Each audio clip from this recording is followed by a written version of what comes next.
সকাল সকাল calling bell চাপ দিচ্ছে আম্মু। কেউ দরজা খুলছে না, সবাই গভীর ঘুমে মগ্ন। কলিং বেলের আওয়াজ কারো কানে পৌঁছাচ্ছে না, তাই আম্মু এর কাছে একটা এক্সট্রা চাবি ছিল, সেটা দিয়ে দরজা খুলে ভেতরে প্রবেশ করলো। ভেতরে প্রবেশ করে সোজা আমার রুমে এলো। আমার রুমের দরজা খোলা থেকে সোজা রুমের ভিতরে এলো। রুমের ভিতরে এসেই আম্মু পুরো থ হয়ে গেল, নিজের চোখকেও বিশ্বাস করতে পারছে না। তাই আম্মু আবার ভালো করে চোখ ডলে নিল। এটা ভুল নয়, সত্যি। আম্মু এটা দেখে হতভম্ব হয়ে গেল। আম্মু দেখলো আমি শুয়ে আছি, আর আমাকে জোরে ধরে শুয়ে আছে আমার সিনিয়র ফুফাতো বোন ইরা আপু। ইরা আপু পরে আছে রাতের পাতলা নাইট ড্রেস, আমাকে শক্ত করে জোরে ধরে আছে। আমরা দুজনকে শক্ত করে জোরে ধরে ঘুমিয়ে আছি। আম্মু এটা দেখে কি করবে কিছু ভাবতে পারছে না। আম্মুর মাথায় আকাশ ভেঙে পড়লো, কিভাবে ইরা আপু এটা করতে পারে। আম্মু পুরো রেগে আছে। আম্মু এসব মেনে নিতে পারছে না, মনে হয় সব কিছু যেন দুঃস্বপ্ন। আম্মু তো পুরো শক ও পুরো হতভম্ব হয়ে গেছে। এটা কি দেখছে আম্মু? তারপর আম্মু জোরে জোরে ডাকতে লাগলো। আম্মু ডাকাতে ইরা আপু জেগে উঠলো, তাকিয়ে দেখলো আম্মু জোরে জোরে ডাকছে রেগে। আম্মুকে এত সকালে আশা করেনি ইরা আপু, তাই ইরা আপু বলল, মামি, তুমি এত সকালে? তোমার না বিকেলে আসার কথা ছিল? বিকেলে আসলে তো এসব দেখতে পারতাম না। কি সব দেখতে পারতে না মামি? এখনো তুই এসব বলছিস? ছি ছি ছি, তোর লজ্জা লাগছে না? আমার লজ্জা লাগবে কেন? আজব তো। তুই এসব করবি আমি ভাবতেও পারিনি। কি সব পাগলের মতো কথা বলছো? আর আমি তো আমার রুমে। এতটুকু বলেই থেমে গেল ইরা আপু। চারপাশে তাকিয়ে দেখে এটা তো ইরা আপুর রুম না, আমার রুম। এটা দেখে ইরা আপু অবাক হয়ে গেল। এবার বিছানায় তাকিয়ে দেখলো ইরা আপু। তাকিয়ে দেখে আমি ঘুমিয়ে আছি, আমার উন্মুক্ত পিঠে দেখা যাচ্ছে। তার মানে ইরা আপু এতক্ষণ কোলবালিশ ভেবে আমাকে জড়িয়ে ধরেছিল। ইরা আপু নিজের দিকে তাকিয়ে দেখে নাইট ড্রেস পরে আছে। এটা দেখে আপু আরো অবাকের চরম পর্যায়ে। আপু কখন আবার রুমে এলো এটা ভাবতে পারছে না। আপু কখন আমার রুমে এলো আর কখন আমায় এসে জড়িয়ে ধরলো, এসব ভাবতেই অজ্ঞান হওয়ার অবস্থা ইরা আপুর। তখন ইরা আপু অস্থির হয়ে আম্মুকে বলল, বিশ্বাস করো মামি, তুমি যা ভাবছো তা ঠিক নয়। নিজের চোখকে অবিশ্বাস করতে বলছিস এরা? বিশ্বাস করো মামি, আমি কখন অর্ণবের রুমে গেলাম আমি নিজেও জানি না। থাক, আর মিথ্যা বলতে হবে না। এখন না আসলে তো অনেক কিছুই দেখতে পেতাম না। তুমি আমাকে বিশ্বাস করো মামি, আমি কিছুই করিনি। তুই অনেক বিশ্বাস করতাম আমি এরা, তুই এভাবে আমার বিশ্বাস ভাঙবি জানা ছিল না। মামি, তুমি আমার কথাটা বিশ্বাস করো, আমি তো ডিনার করে নিজের ঘরে ঘুমিয়েছিলাম। তোকে আমি নিজের মেয়ের মতো ভাবতাম, কিন্তু তুই, ছি ছি ছি, তুই এটা করতে পারলি? অর্ণব তোর ছোট, তুই তো ওর সিনিয়র, তুই ওর সিনিয়র হয়ে এই কাজটা করতে পারলি? মামি, বিশ্বাস করো, আমরা তো ডিনার করে যে যার রুমে গিয়ে ঘুমিয়েছিলাম। আমি কখন অর্ণবের রুমে এলাম আমি নিজেও জানি না। থাক, আর মিথ্যা বলতে হবে না। আমি তোর আব্বু আম্মুকে ডাকছি, তুই অর্ণবকে ডেকে তোল। মামি মামি মামি, আমার কথাটা তো শোনো। আম্মু কোনো কথা না শুনে রুম থেকে চলে গেল। ইরা আপু মাথায় হাত দিয়ে ধপ করে বিছানায় বসে পড়লো। আমার দিকে তাকিয়ে দেখলো আমি আরাম করে ঘুমিয়ে আসি। তখন ইরা আপু আমাকে ডাকতে লাগলো। আমি উঠলাম না। তখন ইরা আপু আমাকে ঠাস করে একটা চর দিল। এদিকে আমি চর মারার শব্দে লাফ মেরে উঠলাম। গালে হাত দিয়ে তাকিয়ে দেখি চর মেরে গালটা লাল করে দিয়েছে। কি মেরে বাবা, কি হলো, মারলে কেন? তোকে কখন থেকে ডাকছি, উঠছিস না কেন? তা সকাল সকাল আমার রুমে কি মনে করে? আর তুমি নাইট ড্রেস পরে আছো কেন? যাও চেঞ্জ করে এসো। কানের গোড়ায় এমন একটা দিব না? তা তো আমারও প্রশ্ন, আমি তোর রুমে এলাম কি করে? তুমি আবার কখন আসবে? এখন এলে? এখন আসিনি। আমি কখন তোর রুমে কখন আসলাম আর তোকে কখন জড়িয়ে ধরলাম? মামি তো সব দেখে উল্টোপাল্টা কিছু ভেবেছে। কি, তুমি আমার রুমে এসে আমাকে জড়িয়ে ধরেছিলে? তাও আমার আম্মু বাসায় এসেছে, তুমি এটা আমার সাথে করতে পারলে? একদম বাজে কথা বলবি না। বাসায় তুই আর আমি ছাড়া কেউ নেই। আমি নিজে যেতে তোর রুমে আসিনি। তুই আর আমি তো ডিনার করে ঘুমিয়ে গিয়েছিলাম। তাহলে আমি তোর রুমে এসে কখন জড়িয়ে ধরলাম? তা আমি কি করে বলবো? তুমি আমার সব মান সম্মান শেষ করে দিয়েছো। আম্মু এখন আমাকে কত খারাপ ভাববে। তুমি কেন এমনটা করলে আমার সাথে? আমি তোমার কি ক্ষতি করেছিলাম? চুপ, একদম চুপ। আমি তোর রুমে এলাম কখন? আমাকে কেন বলছো? আমি তো তোমার রুমে যাইনি। আমার মনে হয় রাতে ভূত এসেছিল। রাতে ভূত এসে আমাকে তোর রুমে দিয়ে গিয়েছে, জড়িয়ে ধরিয়ে দিল। ফালতু কথা বলার জায়গা পাসনি? তা না হলে তুমি নিজে এসেছো, আমার সব শেষ করে দিয়েছো লুচ্চা মেয়ে। তোকে না, এখন কি হবে? কি হবে? তোকে আমার এই মুহূর্তে মেরে ফেলতে ইচ্ছে করছে। ফ্রেশ হয়ে নে, তোকে মামি ডাকতে বলল। না জানি আজকে কি হয়। এই বলে ইরা আপু চলে গেল হন হন করে নিজের রুমে। আমিও বসে না থেকে ফ্রেশ হতে ওয়াশরুমে এলাম। ফ্রেশ হয়ে বাইরে গেলাম, রুমের মধ্যে বসে রইলাম। না জানি এখন বাসায় কি হয়, তাই ভয়ে রুমের বাইরে বের হলাম না। প্রায় 1 ঘন্টা পরে ইরা আপু এলো রুমে। এসে আমাকে বাইরে ডেকে নিয়ে গেল নিচে। আমি আর ইরা আপু নিচে নামছি। আমি নিচে তাকিয়ে দেখি আম্মু, ফুপি আর ফুপা বসে আছে। আব্বু দেশের বাইরে গেছে বিজনেসের কাজে। আমি আর ইরা আপু নিচে নামতেই ফুপি ঠাস করে একটা চর মেরে দিল ইরা আপুকে। ইরা আপু গালে হাত দিয়ে মাথা নিচু করে দাঁড়িয়ে আছে। তোকে আমার মেয়ে বলতো ঘৃণা হচ্ছে, তুই এটা করতে পারলি? অর্ণব তো তোর ছোট। আম্মু বিশ্বাস করো, আমি কিছুই করিনি। চুপ, একটা কথা বলবি না। তোর মামি কি মিথ্যা কথা বলছে? তারপর ফুপি আরো অনেক কথা শোনালো ইরা আপুকে। ইরা আপু আর আমি মাথা নিচু করে দাঁড়িয়ে আছি। তখন আম্মু ফুপিকে থামিয়ে বলে, এখন তো ওকে বকাঝকা করে লাভ নেই, যা ওর তো হয়েই গেছে। তার চেয়ে ভালো ওদেরকে বিয়ে দিয়ে দিই আজকে। যা ভালো মনে করিস তাই কর। আমার কথাটা তো শুনবে সবাই, আমরা সত্যিই কিছু করিনি।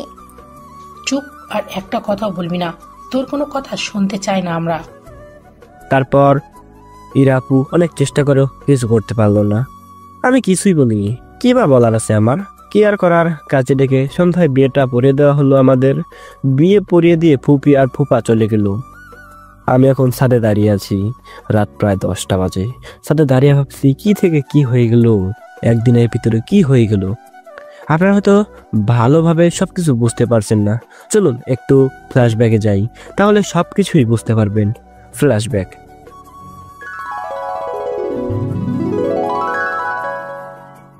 সকাল সকাল ঘুমিয়ে আছি, এমন সময় ফোনটা চিৎকার করতে শুরু করলো।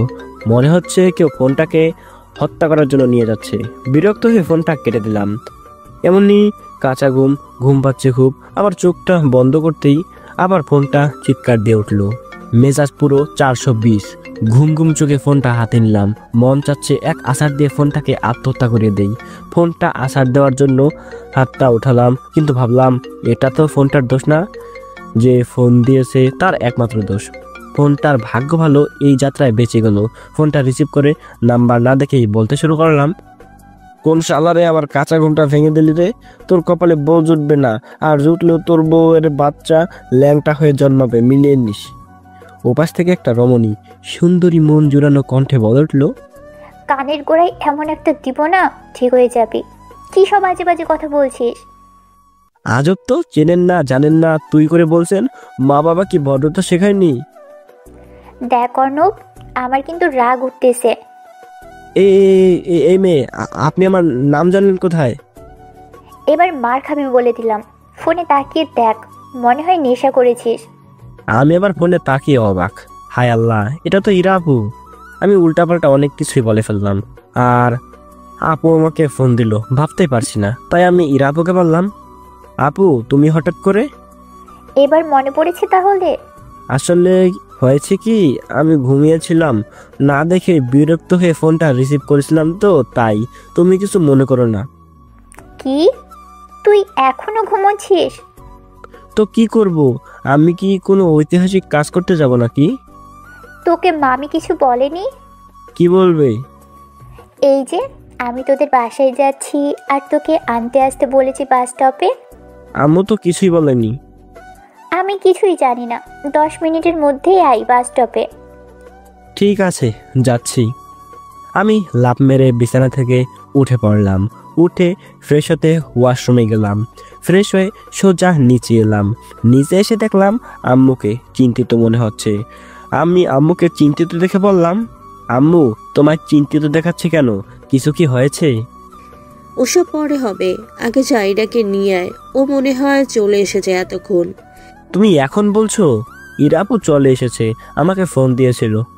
ঠিক আছে, যা নিয়ে আয়, বলতেই ভুলে গেছিলাম আমি। ঠিক আছে। তারপর আমি বাইরে বের হয়ে বাইক নিয়ে রওনা দিলাম বাস স্টপের দিকে। প্রায় আধা ঘন্টা পর পৌঁছালাম আমি বাস স্টপে। ইরা আপুকে কল করার আগে একটা সিগারেট খেয়ে নেই, খাইতে মন চাচ্ছে। যে ভাবা সেই কাজ, আমি দোকানে গিয়ে সিগারেট নিয়ে সিগারেট ধরিয়ে খেতে লাগলাম। এমন সময় কে যেন বলে উঠলো, স্মাইল প্লিজ। সামনে তাকিয়ে দেখি ইরা আপু দাঁড়িয়ে আছে, রেগে আছে প্রচুর পরিমাণে, বোঝাই যাচ্ছে। আর এক হাতে মোবাইল ফোন দিয়ে ছবি তুলছে আমার। এটা দেখে সাথে সাথে হাত থেকে সিগারেটটা ফেলে দিলাম। সিগারেটটা ফেলতেই ইরা আপু এসে রাগী দৃষ্টিতে বলল, কি রে, ফেলে দিলি কেন? খা না, আর কয়েকটা ছবি তুলি। আসলে আপু আমি সিগারেট খাই না, মাঝে মাঝে দু একটা খাই, প্লিজ আম্মুকে বলো না। না, এটা তো বলতেই হবে, তুই অনেক বড় হয়ে গেছিস, এটা জানাতে হবে না? প্লিজ বাসায় বলো না আপু, বললে আমায় কি যে করবে আমি নিজেও জানি না। তো আমি এখন কি করব? আমি বলবই। প্লিজ আপু কিছু বলিও না, তোমাকে আমি বিকেলে ঘুরতে নিয়ে যাব। শিওর তো নিয়ে যাবি? যাব। আর একটা কথা, এসব আর খাবি না। ঠিক আছে, আর খাবো না। ঠিক আছে, বাসায় চল। ঠিক আছে চলো। তারপর আমি ইরা আপুকে নিয়ে বাসায় আসতে লাগলাম। ইরা আপুকে দেখে আমার এক মুহূর্তের জন্য হলেও আমার চোখ আটকে গিয়েছিল। আগের থেকে অনেক সুন্দর হয়ে গেছে, পুরো পরীর মতো। তারপর ইরা আপুকে নিয়ে বাসায় চলে এলাম। কলিং বেল চাপ দিতেই আম্মু দরজা খুলে দিল। মনে হয় আমাদের জন্যই অপেক্ষা করছিল। আম্মুর দিকে তাকিয়ে দেখি মনে হয় কোথায় যাওয়ার জন্য রেডি হচ্ছে। ইরা আপু আম্মুকে গিয়ে জড়িয়ে ধরলো, মনে হয় নিজের মেয়ে। হায় রে আম্মু, আমাকে তো চিনতেই পারে না। তখন ইরা আপু আম্মুকে বলল, কেমন আছো মামি? আমি ভালো আছি, তুই কেমন আছিস আগে সেটা বল। হুম, খুব ভালো আছি। কেমন ভালো আছিস? তুই তো শুকিয়ে গেছিস। কি বললা আম্মু? শুকিয়ে গেছে? দিন দিন খেয়ে মোটা হচ্ছে। দেখছো মামি, সবাই বলে আমি শুকিয়ে যাচ্ছি, আর তোমার ছেলে বলে নাকি মোটা হচ্ছে। ওর তো কাজ ওই একটাই, সবার পেছনে লেগে থাকা। আচ্ছা তুই এবার 1 মাস থাকবি বলে দিলাম। থাকবো, কলেজ তো অফ। তা তুমি কি কোথাও যাবে নাকি? যেভাবে সেজেছো। আমাদের বাসায় যাব, বাবা নাকি অসুস্থতায় দেখতে যাব। তা কখন আসবে? আজকে আসতে পারবো না, কাল বিকেলে আসবো নে। মন খারাপ করিস না, এসে না হয় গল্প করব।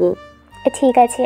আসুন, অর্ণবকে দেখে রাখিস, হারামদাদাটা একটা শয়তানি করলে 2 ঘা দিবি, কোনো দেরি করবি না। কি রে অর্ণব, শুনলি তো কি বললো?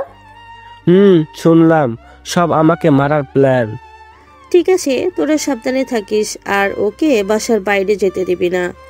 ঠিক আছে, তুমি কোনো চিন্তা করো না মামি, আমি আছি তো। ঠিক আছে। তারপর আম্মু চলে গেল। ইরা আপুও চলে গেল। যে রুমটায় ইরা আপু থাকে আমাদের বাসায় আসলে, আমিও আমার রুমে চলে গেলাম।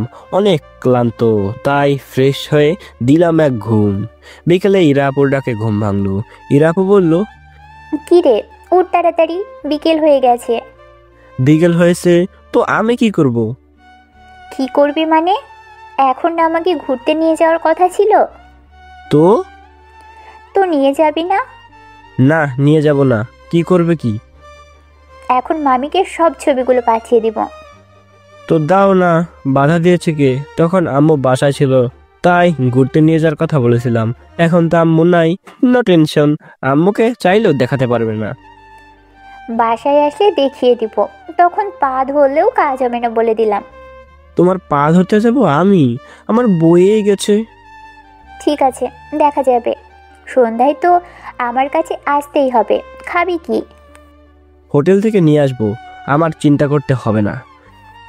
তোকে তো বাড়ির বাইরে যেতে বারণ করেছে, আমি যেতে দিলে তো যাবি। ঠিক আছে, যাব না, যাও। আমি না খেয়েই থাকতে পারি, না খেয়ে থাকতে পারবো, তোমার কাছে যাওয়া লাগবে না আমার। ঠিক আছে, দেখি আমার কাছে আসতে হয় কি না। ঠিক আছে, যাও যাও, যাব না। তারপর ইরাপও চলে গেল ভেংচি কেটে। আমিও শুয়ে না থেকে ফ্রেশ হয়ে নিলাম। আস্তে আস্তে সময় যেতে লাগলো। যতবার ইরাপুর সাথে দেখা হয়েছে ততবার মুখ ভেংচি কেটে চলে গেছে। মন চায় মুখটা ভেঙে দেই। এক পর্যায়ে সন্ধ্যা হয়ে এলো। খুব খিদে পেয়েছে। তখন তো পটপট করে বললাম আমি না খেয়ে থাকতে পারবো। কি জ্বালায় যে বলেছিলাম, আমি তো জীবনেও না খেয়ে থাকিনি। এখন কি হবে? তখন না খেয়ে থাকতে পারবো বলে ভুল হয়ে গেছে। এখন তো বলতেও পারছি না খিদে পেয়েছে। এদিকে পেটে আমার ইঁদুর হরতাল শুরু করছে। ধুর, তখন ঘুরতে নিয়ে গেলে ভালো হতো। যাই হোক, এখন ইরাপুকে যেভাবে হোক কনভিন্স করতে হবে। তাই আমি রুম থেকে বেরিয়ে দেখলাম ইরাপু সোফায় বসে টিভি দেখছে। আমিও গিয়ে ইরাপুর পাশে গিয়ে বসলাম। আপু, কি করো? দেখতেই তো পাচ্ছিস, টিভি দেখি। আপু, তুমি তো ফুচকা খেতে খুব পছন্দ করো। তোমাকে কালকে ফুচকা খাওয়াবো। কি ব্যাপার, তেল দিচ্ছিস কেন? খিদে পেয়েছে বুঝি? আমি কখন তেল দিলাম? তোমাকে খাওয়াতে চাইলাম, আর তুমি এই জন্য মানুষের উপকার করতে নেই। বুঝি বুঝি, সব বুঝি। খিদে পেয়েছে তাই আমার কাছে আসছিস। তখন তো পটপট করে বললি না খেয়ে থাকতে পারবি, আমার কাছে আসবি না।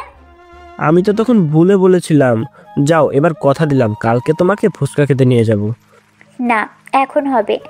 প্লিজ আপু, আমার খিদে পেয়েছে, তুমি একটা কিছু ব্যবস্থা করো। তখন তো বললি না খেয়ে থাকতে পারবি, তাই এখন তোর বাহাদুরি কই গেল? আমি কি তখন ওভাবে বলেছি নাকি? মজা করে বলেছিলাম। আমি তো জীবনেও না খেয়ে থাকিনি। তুমি কিছু একটা ব্যবস্থা করো। ব্যবস্থা করতে পারি, তবে তোকে এখন কান ধরে 20 বার উঠবোস করতে হবে। বললাম তো কালকে নিয়ে যাব। তা তো নিয়ে যাবি, এখন চটপট 20 বার কান ধরে উঠবোস কর। সুযোগ নিতেছো? ঠিক আছে, এক মাগে গরম থুকু, শীত যায় না, আমিও দেখে নিব। ঠিক আছে, কি করবি করিস, এখন কান ধর। কি আর করার, কান ধরে উঠবোস করতে হবে। আশেপাশে তো কেউ নেই, তাই মান সম্মানের কোনো ভয় নাই। যাই হোক, আমি কান ধরে উঠবোস করতে লাগলাম, আর ইরাপু হাসতে লাগলো। কি সুন্দর তার হাসি! মনে হয় কেউ এই হাসি দেখে সারা জীবন পার করে দিতে পারবে। কি এক অদ্ভুত মায়া তার হাসিতে। আমি ইরাপুর হাসির দিকে তাকিয়ে রইলাম। ইরাপু একটা ধমক দিল। আমিও আবার কান ধরে উঠবোস করতে লাগলাম। পুরোপুরি 20 বার উঠবোস করতে লাগলাম। কি মেয়ে রে বাবা, একটু দয়ামাও নাই। তারপর শেষ করে ধপ করে সোফায় বসলাম। তখন ইরাপু বলল, কি রে, আর বাহাদুরি করবি আমার সামনে? আমারও সুযোগ আসবে, সময় মতো সব শোধ দিয়ে দিব। ঠিক আছে, দেখা যাবে। তারপর ইরাপু রান্নাঘরে চলে গেল। এমনি আমার খিদে পেয়েছে, তার উপর আবার এই শাস্তি। মনে হচ্ছে খিদেটা আরো বেড়ে গেল। এমন সময় ইরাপু রান্নাঘর থেকে খাবার নিয়ে বেরিয়ে এলো। আমি ইরাপুর দিকে অবাক হয়ে তাকিয়ে আছি। তখন ইরাপু বলল, কি রে, এভাবে কেন তাকিয়ে আছিস? মনে হয় এলিয়েন দেখছিস। তুমি এত তাড়াতাড়ি খাবার কোথায় পেলে? কেন, মামি রান্না করে দিয়ে গেছে। কি, তুমি আমার সাথে চিট করেছো? তুইও আমার সাথে চিট করছিস। শোধ দিয়ে দিলাম। আমারও সুযোগ আসবে। তোর আসলে আমারও আসবে। এত কথা বাদ, তুই খাবি নাকি না? এই না না না, খাবো তো। তারপর আমি আর ইরাপু একসাথে খাবার খেয়ে নিলাম। খাবার খেয়ে যে যার রুমে গিয়ে ঘুমিয়ে পড়লাম। পরের দিন কি ঘটলো তা তো আপনারা জানেনই, তাই আর নতুন করে কিছুই বললাম না।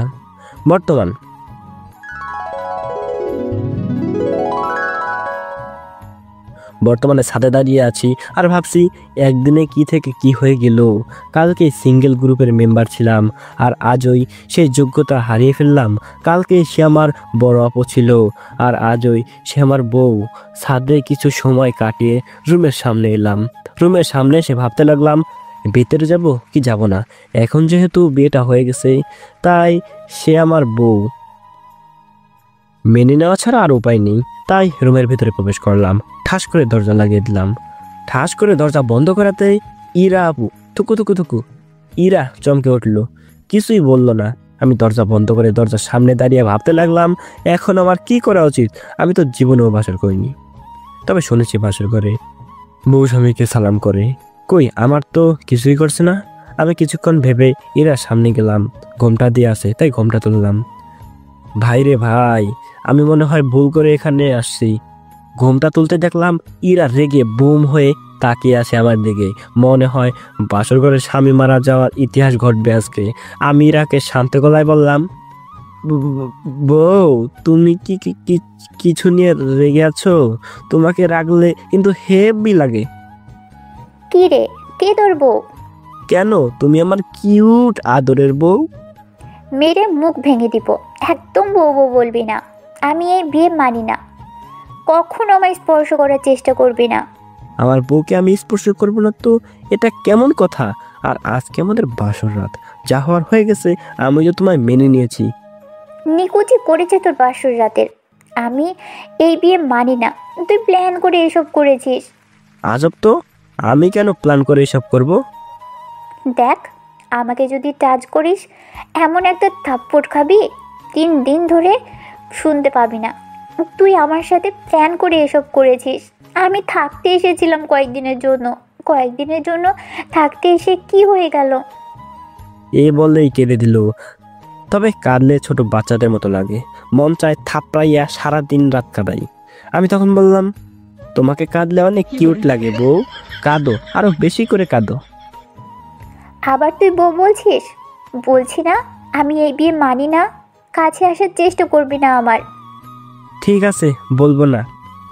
প্রচুর পরিমাণ চেতে গেছে, আর চেতালে হয়তো আমার গাল লাল করে দিবে, তাই কিছু বললাম না।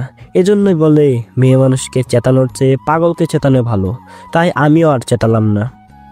আমি আর দাঁড়িয়ে না থেকে ঘুমানোর জন্য খাটে যেতে লাগলাম। এমন সময় ইরা রেগে বলল, কি রে, তুই আমার দিকে আসছিস কেন? বললাম না আমি এই বিয়ে মানি না। কথা কানে যায় না? আমি তোমার দিকে যাচ্ছি না, আমি তো বিছানায় যাচ্ছি ঘুমানোর জন্য। তুই আমার সাথে বিছানায় ঘুমোতে পারবি না। তো আমি কোথায় ঘুমাবো? আমি জানি না, তুই নিচে ঘুমো। প্লিজ বউ, আপু, যেটাই হও না কেন, আমাকে বিছানায় ঘুমাতে দেন। আমি নিচের জীবনেও ঘুমাইনি, আর ঘুমাতেও পারবো না। ঘুমাসনি তো কি হয়েছে? আজ থেকে ঘুমানোর চেষ্টা কর। আজ থেকে প্রতিদিন তুই নিচে ঘুমাবি। আপু বা বউ, আপনার পায়ে পড়ি, আমি নিচে ঘুমাতে পারবো না। বেশি প্যাচাল পারবি না। আজ থেকে তুই প্রতিদিন নিচে ঘুমাবি, এটাই ফাইনাল। এ বলে ইরা একটা বালিশ আর কাঁথা নিচে সরিয়ে দিল। কি আর করার, আমাকে নিচেই ঘুমাতে হবে আজকে। জানি না কতদিন নিচে ঘুমাতে হবে। একদিনে সব লাইফস্টাইল বদলে গেল আমার। আমি নিচে শুয়ে পড়লাম। ইরার উপরে আরাম করে শুয়ে আছে। মনে হচ্ছে এক লাথি দিয়ে খাট থেকে ফেলে দেয়, কিন্তু কিছুই বলতে পারছি না, কারণ হাজার হলেও আমার সিনিয়র আদুরের কিউট বউ। আপনারা আবার নজর দেন না। নিচে শুয়ে আছি, অনেক সময় হলো, ঘুম আসছে না। আসলে নিচে ঘুমানোর অভ্যাস আমার নাই। অনেক ঠান্ডা লাগতেছে। ওপরে ইরা আরাম করে ঘুমিয়ে আছে নিশ্চিন্তে। মানুষ বাসরাতে বউয়ের আদর খায়, আর আমি খাই ঝাড়ি আর ঠান্ডা। হায়রে কপাল আমার। অনেকক্ষণ এভাবে থেকে ঘুম আসলো না। এপাশ ওপাশ করতে করতে ঘুমানোর চেষ্টা করলাম, ঘুম আসলো না। সারা রাত ভালো করে ঘুমাতে পারিনি। সকাল সকাল একটু ঘুম ধরলো, তাই আমি ঘুমাতে লাগলাম। কিন্তু আমার ঘুমটা কারো সহ্য হলো না। যে একটু ঘুম ধরছিল সেটাও ভেঙে গেল। কে যেন ডাকতে লাগলো। রাগী দৃষ্টিতে তাকালাম, কে আমার ঘুমটা ভেঙে দিল। তাকিয়ে দেখি আমার কিউট বউটা। মুহূর্তে আমার রাগটা ঠান্ডা হয়ে গেল। তখন আমি বললাম, কি হলো বউ, ডাকছো কেন? মামি দরজার ওপাশে ডাকতেছে, তাড়াতাড়ি উঠো। তো খুলে দাও না বউ, আমাকে ডাকতেছে না। কি রে, তোকে বললাম না বউ বউ করবি না। মেরে মুখ ভেঙে দিব বলে দিলাম। আর বলবো না, যাও এখন দরজা খুলে দাও। তুই এখান থেকে উঠ, বিছানায় গিয়ে ঘুমানোর অভিনয় কর। কেন? আমার ঘুম পাচ্ছে, ডিস্টার্ব করো না। এমনি সারা রাত ঘুমাতে পারিনি। এখানে এখন এভাবে দেখলে সব শেষ। বাহ, আমার বিছানা, আমার ঘর, আমারই জায়গা নেই, অভিনয় করতে হবে ঘুমানোর? কি কপাল আমার। কি রে, তুই বিছানায় যাবি নাকি? এক লাফে বিছানায় উঠে পড়লাম। নিচে ঘুমিয়ে শরীরটা ব্যথা হয়ে গেছে, ভালোভাবে ঘুমাতে পারিনি। এবার একটু ঘুমানো যাক। কি কপাল আমার, আমার বিছানায় আমাকে অভিনয় করে ঘুমাতে হচ্ছে। এসব যাক, একটু ঘুমিয়ে নি আরামসে। চোখটা বুঝে 2-3 মিনিট যাওয়ার পর আবার ইরা ডাকলো। মেজাজ পুরো 420। তাই বললাম, কি হলো, এত বারবার ডাকছো কেন? একটু শান্তিতে ঘুমাতে দিবে নাকি? মামি ডাকতেছে নিচে নাস্তা করতে যাওয়ার জন্য। এত রাগ কাকে দেখাচ্ছিস? আমি যাব না, তুমি যাও, আমি একটু ঘুমিয়ে নেই। কি রে, তুই যাবি নাকি পানি মারবো? ঠিক আছে, যাচ্ছি যাচ্ছি। পানি মারা লাগবে না, আমার বউ বলেছে বলে কথা। বউ বলছি। ইরা একটু রাগী দৃষ্টিতে তাকালো। আমি ভয় পেয়ে এক দৌড়ে ওয়াশরুমে চলে গেলাম। ফ্রেশ হয়ে বাইরে বের হয়ে দেখলাম ইরা বিছানায় বসে আছে। তা দেখে আমি বললাম, বসে আছো কেন? চলো নিচে চলো বউ। কি রে, তুই আমারে বউ বলছিস কেন? বললাম না তোকে আমি এই বিয়ে মানি না। এইবার বলতে খুন করে দিব বলে দিলাম। ঠিক আছে, বলবো না, এবার তো নিচে চলো। তুই যা, আমি আছি 2 মিনিট। ঠিক আছে, তাড়াতাড়ি আসবে। এ বলে আমি নিচে চলে এলাম। নাস্তার টেবিলে বসলাম। আম্মু বসে আছে ইরার জন্য। আমরা অপেক্ষা করছি, কিন্তু 5 মিনিট হয়ে গেল আসছে না। তাই আমি আবার উঠে রুমে এলাম ইরাকে ডাকতে। রুমের সামনে আসতেই হয়ে গেলাম। আমি দেখলাম ইরা ড্রেস চেঞ্জ করছে। তা দেখে আমি টাসকি খেয়ে গেলাম। আমাকে দেখে ইরা তাড়াতাড়ি শরীর ডেকে ফেললো। তারপর রাগের দৃষ্টিতে আমার দিকে তাকিয়ে বলল, কি রে, তুই না বলে বলা নেই কওয়া নেই হুট করে রুমে ঢুকে পড়লি। এখানে আমি যে কোনো পজিশনে থাকতে পারি। আমার রুমে আমি বলে করে ঢুকবো নাকি? তাছাড়া তুমি তো এখন আমার বউ, তা দেখলেই বাকি। বললাম না বউ বলবি না। তোরা সব ছেলে এক লুচ্চা। কি, আমি লুচ্চা? ঠিক আছে, আমি লুচ্চা। আমার বউর সাথেই তো লুচ্চামি করতে গেছি, অন্য কারোর সাথে তো আর না। এটার অধিকার আমার আছে। বললাম না অধিকার ফলাতে আসবি না। আমি এই বিয়ে মানি না। তুই ষড়যন্ত্র করে আমাকে বিয়ে করেছিস। আমি তোমাকে কিভাবে ষড়যন্ত্র করে বিয়ে করলাম? আর ষড়যন্ত্র করে যদি বিয়ে করেই থাকি তাহলে বাসরতে আমার অধিকার ঠিকই বুঝে নিতাম। তোরা তো ওই একটা কাজই করতে পারিস। তোরা সব ছেলেরাই এক। তুমি কিন্তু আমাদের ছেলে জাতিকে অপমান করছো। তোমার সাথে আমি আর ঝগড়া করতে চাই না। তুমি তাড়াতাড়ি রেডি হয়ে নিচে এসো, আম্মু অপেক্ষা করতেছে। এই বলে নিচে চলে এলাম আমি। কিছুক্ষণ পর ইরা এলো, দেখেই বোঝা যাচ্ছে রেগে আছে। তারপর নাস্তা করে রুমে চলে এলাম আমি। আর বাসা থেকে বের হয়ে আড্ডাখানায় চলে এলাম।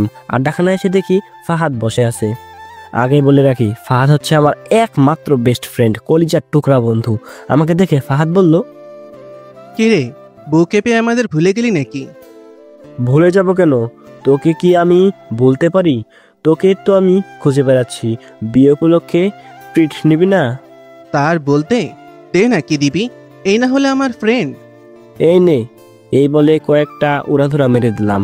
মারার পর একটু শান্তি শান্তি লাগছে। আমার হাতে মার খেয়ে ফাহাদ বলল, কি হলো, মারলি কেন? মা গো, মরে গেলাম গো। হবু বউ, তুমি কই গো? তোমার স্বামীরে মেরে ফেললো। এটা তোর ট্রিট হিসাবে পাওনা ছিল। এই জন্যই মানুষের উপকার করতে নেই, উপকার করলেই দোষ। কোথায় ট্রিট দিবি তা না। এখন আপাতত এটাই তোর ট্রিট। ট্রিট সেদিন পাবি যেদিন সব ঠিকঠাক হবে। দোয়া করে দিলাম, জীবনে ঠিকঠাক হবে না। আর ঠিকঠাক হলেও তোর বাচ্চা থুক্কো, তোর বউয়ের বাচ্চা ল্যাংটা হয়ে জন্মাবে বলে দিলাম। কথা মিলিয়ে নিস। কি বললি? দাঁড়া। এই বলে ফাহাদকে মারার জন্য গেলাম। হালায় ভয়ে দৌড় দিছে। আমিও একটু দৌড়াই দিলাম, কিন্তু ধরতে পারলাম না, চলে গেল। আমিও সেখানে না থেকে বাসায় চলে এলাম। রুমে এসে দেখি আমার বউ নাই। হায় হায়, আমার বউ চলে গেল নাকি? আবার ছাদে গেলাম, দেখলাম সেখানেও নাই। তখন আমি চিৎকার করে বললাম, আম্মু গো, আমার বউ কই? আমার বউ পালায়ে গেছে। আম্মু গো, তাড়াতাড়ি আসো, ইরা পালিয়ে গেছে। আরামদাদাটা কী সব বলতেছে এগুলো? ও কেন পালাবে? ও তো আমার সাথেই আছে। এই বলে আম্মু রান্নাঘর থেকে বের হয়ে আসলো। হাতে দেখলাম কুন্তি, তার পেছন পেছন ইরা বের হয়ে আসলো। ইরা আমার দিকে অনেক রাগে দৃষ্টিতে তাকিয়ে আছে। মনে হচ্ছে কাঁচায় চিবিয়ে খাবে আমাকে, লবণ মরিচ ছাড়াই। একদিকে ইরার এভাবে রাগে দৃষ্টিতে তাকিয়ে আছে, আর একদিকে আম্মুর হাতে কুন্তি। পরিস্থিতি খুব ভয়ানক। তাই কিছু না বলে সেখান থেকে দৌড় দিয়ে রুমে চলে গেলাম। রুমে এসে ভাবতে লাগলাম, যাই হোক, ইরা মনে হয় সবকিছু মেনে নিতে শুরু করেছে। এটা ছিল আমার একটা ভুল ধারণা। তারপর সারাদিন কেটে গেল ইরার ইগনোরে।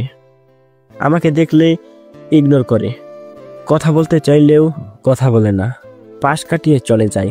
রুমের মধ্যে আমি আসতেই সে চলে যায়। দুপুর থেকে পুরো সন্ধ্যা পর্যন্ত এইভাবে ইগনোর করলো ইরা আমাকে।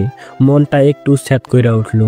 এমনকি সন্ধ্যায় খাওয়ার সময়ও আমার দিকে একবারও তাকাইল না। সন্ধ্যার খাবার খেয়ে আমি রুমে চলে এলাম। রুমে এসে ভাবতে লাগলাম, না, এভাবে আর চলতে দেওয়া যাবে না, এই ইগনোর নেওয়া যাবে না। এসব রুমে বসে ভাবতে লাগলাম। তখন ইরা রুমে এলো। আমি কোনো কথা না বললেই ইরাকে ধরে বিছানায় বসিয়ে দিলাম। আমার এদিকে অবাক হয়ে তাকিয়ে আছে ইরা। আমি তাকে বিছানায় বসিয়ে দিয়ে ফ্লোরে বসে পড়লাম। আমি তারপর ইরাকে শান্ত সুরে বললাম, তুমি আমাকে এভাবে ইগনোর করতেছো কেন? আমি আর এগুলো নিতে পারতেছি না। যা হওয়ার হয়ে গেছে, এখন তো তুমি আমার বউ। বাসায় কেউ নেই, শুধু তুই আর আমি একসাথে ডিনার করে ঘুমোলাম। কিন্তু সকালে আমি তোর ঘরে কিভাবে গেলাম বল আমাকে? ভূতে তো আর এ কাজ করতে পারে না। সত্যি বলবো না মিথ্যা? একদম মিথ্যা কথা বলবি না, সব সত্যি কথা বলবি। আসলে কি, আমি তোমাকে সেই ছোট্টবেলা থেকে ভালোবাসি, কিন্তু তোমাকে কখনো বলা হয়নি। হয়তো তুমি আমার সিনিয়র বললে, কখনো সাহস করে তোমায় বলতে পারিনি যে তোমায় বড্ড ভালোবাসি তোমায়। এবার যখন তুমি আমার বাসায় এলে আর আম্মু তোমাকে আর আমাকে একা রেখে যখন চলে গেল, তখন বিষয়টা আমি আমার বন্ধু ফাহাদের কাছে শেয়ার করলাম। সেও জানে যে আমি তোমাকে ভালোবাসি। বিষয়টা শেয়ার করাতে ফাহাদ বলল, এটাই নাকি তোমাকে পাওয়ার আমার একমাত্র সুযোগ। আর আমি আগে থেকে জানতাম যে আম্মু সকালে আসবে, তাই রাতে তোমাকে আমার রুমে নিয়ে গিয়ে শুয়ে দিয়েছিলাম। এসব কিছু শুধু তোমাকে পাওয়ার জন্য করেছি আমি। তোমাকে যে খুব খুব ভালোবাসি আমি। তোর এসব করতে একটুও বাঁধলো না? ফাহাদ অন্য খারাপ কিছু করতে বলেছিল, কিন্তু আমি অতটাও খারাপ না। তুই এরকম করতে করতে পারলি? আমার সম্মানের কথা একটুও ভাবলি না। মা বাবা কত বিশ্বাস করতো আমায়, মামি কত বিশ্বাস করতো আমায়। এখন আমার মা বাবা আমাকে ঘৃণা করে, মেয়ে বলতেও নাকি তাদের লজ্জা করে আমাকে। এত বড় একটা অপবাদ দিলি আমায়। প্লিজ তুমি কান্না করো না। আমি সবাইকে বলে দেবো আমার বউ খারাপ না, সব আমি করেছি। যা, তোর এখন এসব বলে লাগবে না, তুই যা এখান থেকে। না, আমি সবাইকে বলে দেবো আমার বউ খারাপ না, আমি ইচ্ছে করে এইসব করেছি তাকে বিয়ে করার জন্য। এই বলে আমি ইরাকে জড়িয়ে ধরলাম। ইরা আমাকে এক ধাক্কায় সরিয়ে দিল, সরিয়ে দিয়ে বলল, খবরদার আমাকে টাচ করার চেষ্টা করবি না, টাচ করলে খারাপ হয়ে যাবে বলে দিলাম। তুমি তো আমার বউ, তোমাকে টাচ করবো না কেন? আমার বউকে আমি টাচ করতেই পারি।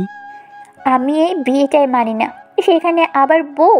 খবরদার স্বামীর অধিকার ফলাতে আসবি না আমার কাছে। মানছি আমি ষড়যন্ত্র করে তোমায় বিয়ে করেছি, কিন্তু বিশ্বাস করো তোমাকে আমি খুব খুব খুব ভালোবাসি। যা করেছি শুধুমাত্র তোমাকে পাওয়ার জন্য। এখন শুধু সাজাতে আসবি না, যা এখান থেকে, ডিভোর্স দিয়ে দিব আমি তোকে।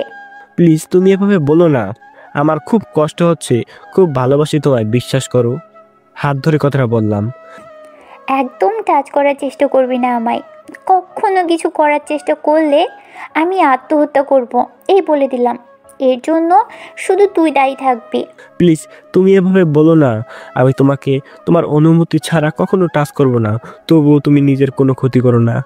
ইরা কোনো কথা না বলে কাঁদতে কাঁদতে বিছানায় শুয়ে পড়লো। আমিও নিচে শুয়ে পড়লাম, কিন্তু ঘুম আসতেছে না। একটু আগে বলা কথাগুলো খুব মনে পড়ছে, বুক ফেটে কান্না আসছে আমার। তাই শুয়ে না থেকে দরজা খুলে চলে এলাম ছাদে। আগে থেকে কয়েকটা সিগারেট কেনা ছিল, সেগুলো নিয়ে এলাম। আকাশের দিকে তাকিয়ে একের পর এক সিগারেটের ধোঁয়া উড়াতে লাগলাম। কেন জানি না খুব কষ্ট হচ্ছে আমার। মানছি না হয় আমি একটা ভুল করেছি, তাও শুধু ইরাকে পাওয়ার জন্যই করেছি। আমি যে বড্ড ভালোবাসি তাকে, সে কেন বোঝে না? কি করে বুঝাই আমি তোমাকে কতটা ভালোবাসি আমি তোমার ইরা? এসব নানান কথা ভাবতে লাগলাম আর একের পর এক সিগারেট ধরতে লাগলাম। রাত প্রায় 1টা বাজে। আমি এখন ছাদে দাঁড়িয়ে আছি। এবার রুমে যাওয়া দরকার, তাই ছাদ থেকে নেমে রুমে এলাম। রুমে এসে দরজাটা অফ করে দিলাম। বিছানায় তাকিয়ে দেখলাম ইরা ঘুমিয়ে গেছে। ঘুমন্ত অবস্থায় একটা পরীর মতো লাগছে তাকে, কিন্তু এই পরীটা যে আমার ভালোবাসা বোঝে না। মন চায় সারা জীবন এভাবেই দেখতে দেখতে কেটে যাক, সময়টা এখানেই থমকে যাক। সময়টা এখানে থমকে হয়ে গেলে কতই না ভালো হতো। চুলগুলো মুখের সামনে এসে পড়ছে, মন চাচ্ছে চুলগুলো কানে গুঁজে দেই, কিন্তু আমি তাকে কথা দিয়েছি আমি তাকে টাচ করব না। কোনো এক কারণে আমি তাকে টাচ করতে পারলাম না। কি কিউট লাগছে ইরাকে। এভাবে কিছুক্ষণ তাকিয়ে রইলাম ইরার দিকে। মন চায় সারা জীবন এভাবে তাকিয়ে থাকি। সারা জীবন এভাবে তাকিয়ে থাকলে মন ভরবে না। ইরার দিকে তাকিয়ে বললাম, আমি তোমাকে আমি কি করে বোঝাই আমি যে তোমায় কতটা ভালোবাসি। বুকের ভিতর কতটা জায়গা নিয়ে বসবাস তোমার। সেই ছোট্টবেলা থেকে তোমাকে আমি আমার বুকের ভেতরে জায়গা দিয়েছি। অনেক অনেক ভালোবাসি তোমায়, যে ভালোবাসা কোনো পরিমাণ করে মাপা যায় না। কি করে বোঝাই আমি তোমাকে ছাড়া অসম্পূর্ণ আমি। তোমাকে ছাড়া এক মুহূর্তেও ভালো লাগবে না। আমার সবকিছুই বিস্বাদ মনে হবে। কি করে বোঝাই আমি তোমাকে কতটা ভালোবাসি? এসব অনেক কিছুই বললাম। হয়তো এরা কিছুই শুনতে পায়নি, কারণ সে ঘুমিয়ে আছে। তারপরেও কিছুক্ষণ এর দিকে তাকিয়ে থেকে আমিও নিচে শুয়ে পড়লাম, কিন্তু ঘুম আসতেছিল না। মনে হচ্ছে কান্না আসবে বুক ফেটে। এসব নানা কিছু ভাবতে ভাবতে কখন যে ঘুমিয়ে গেলাম মনেই নাই।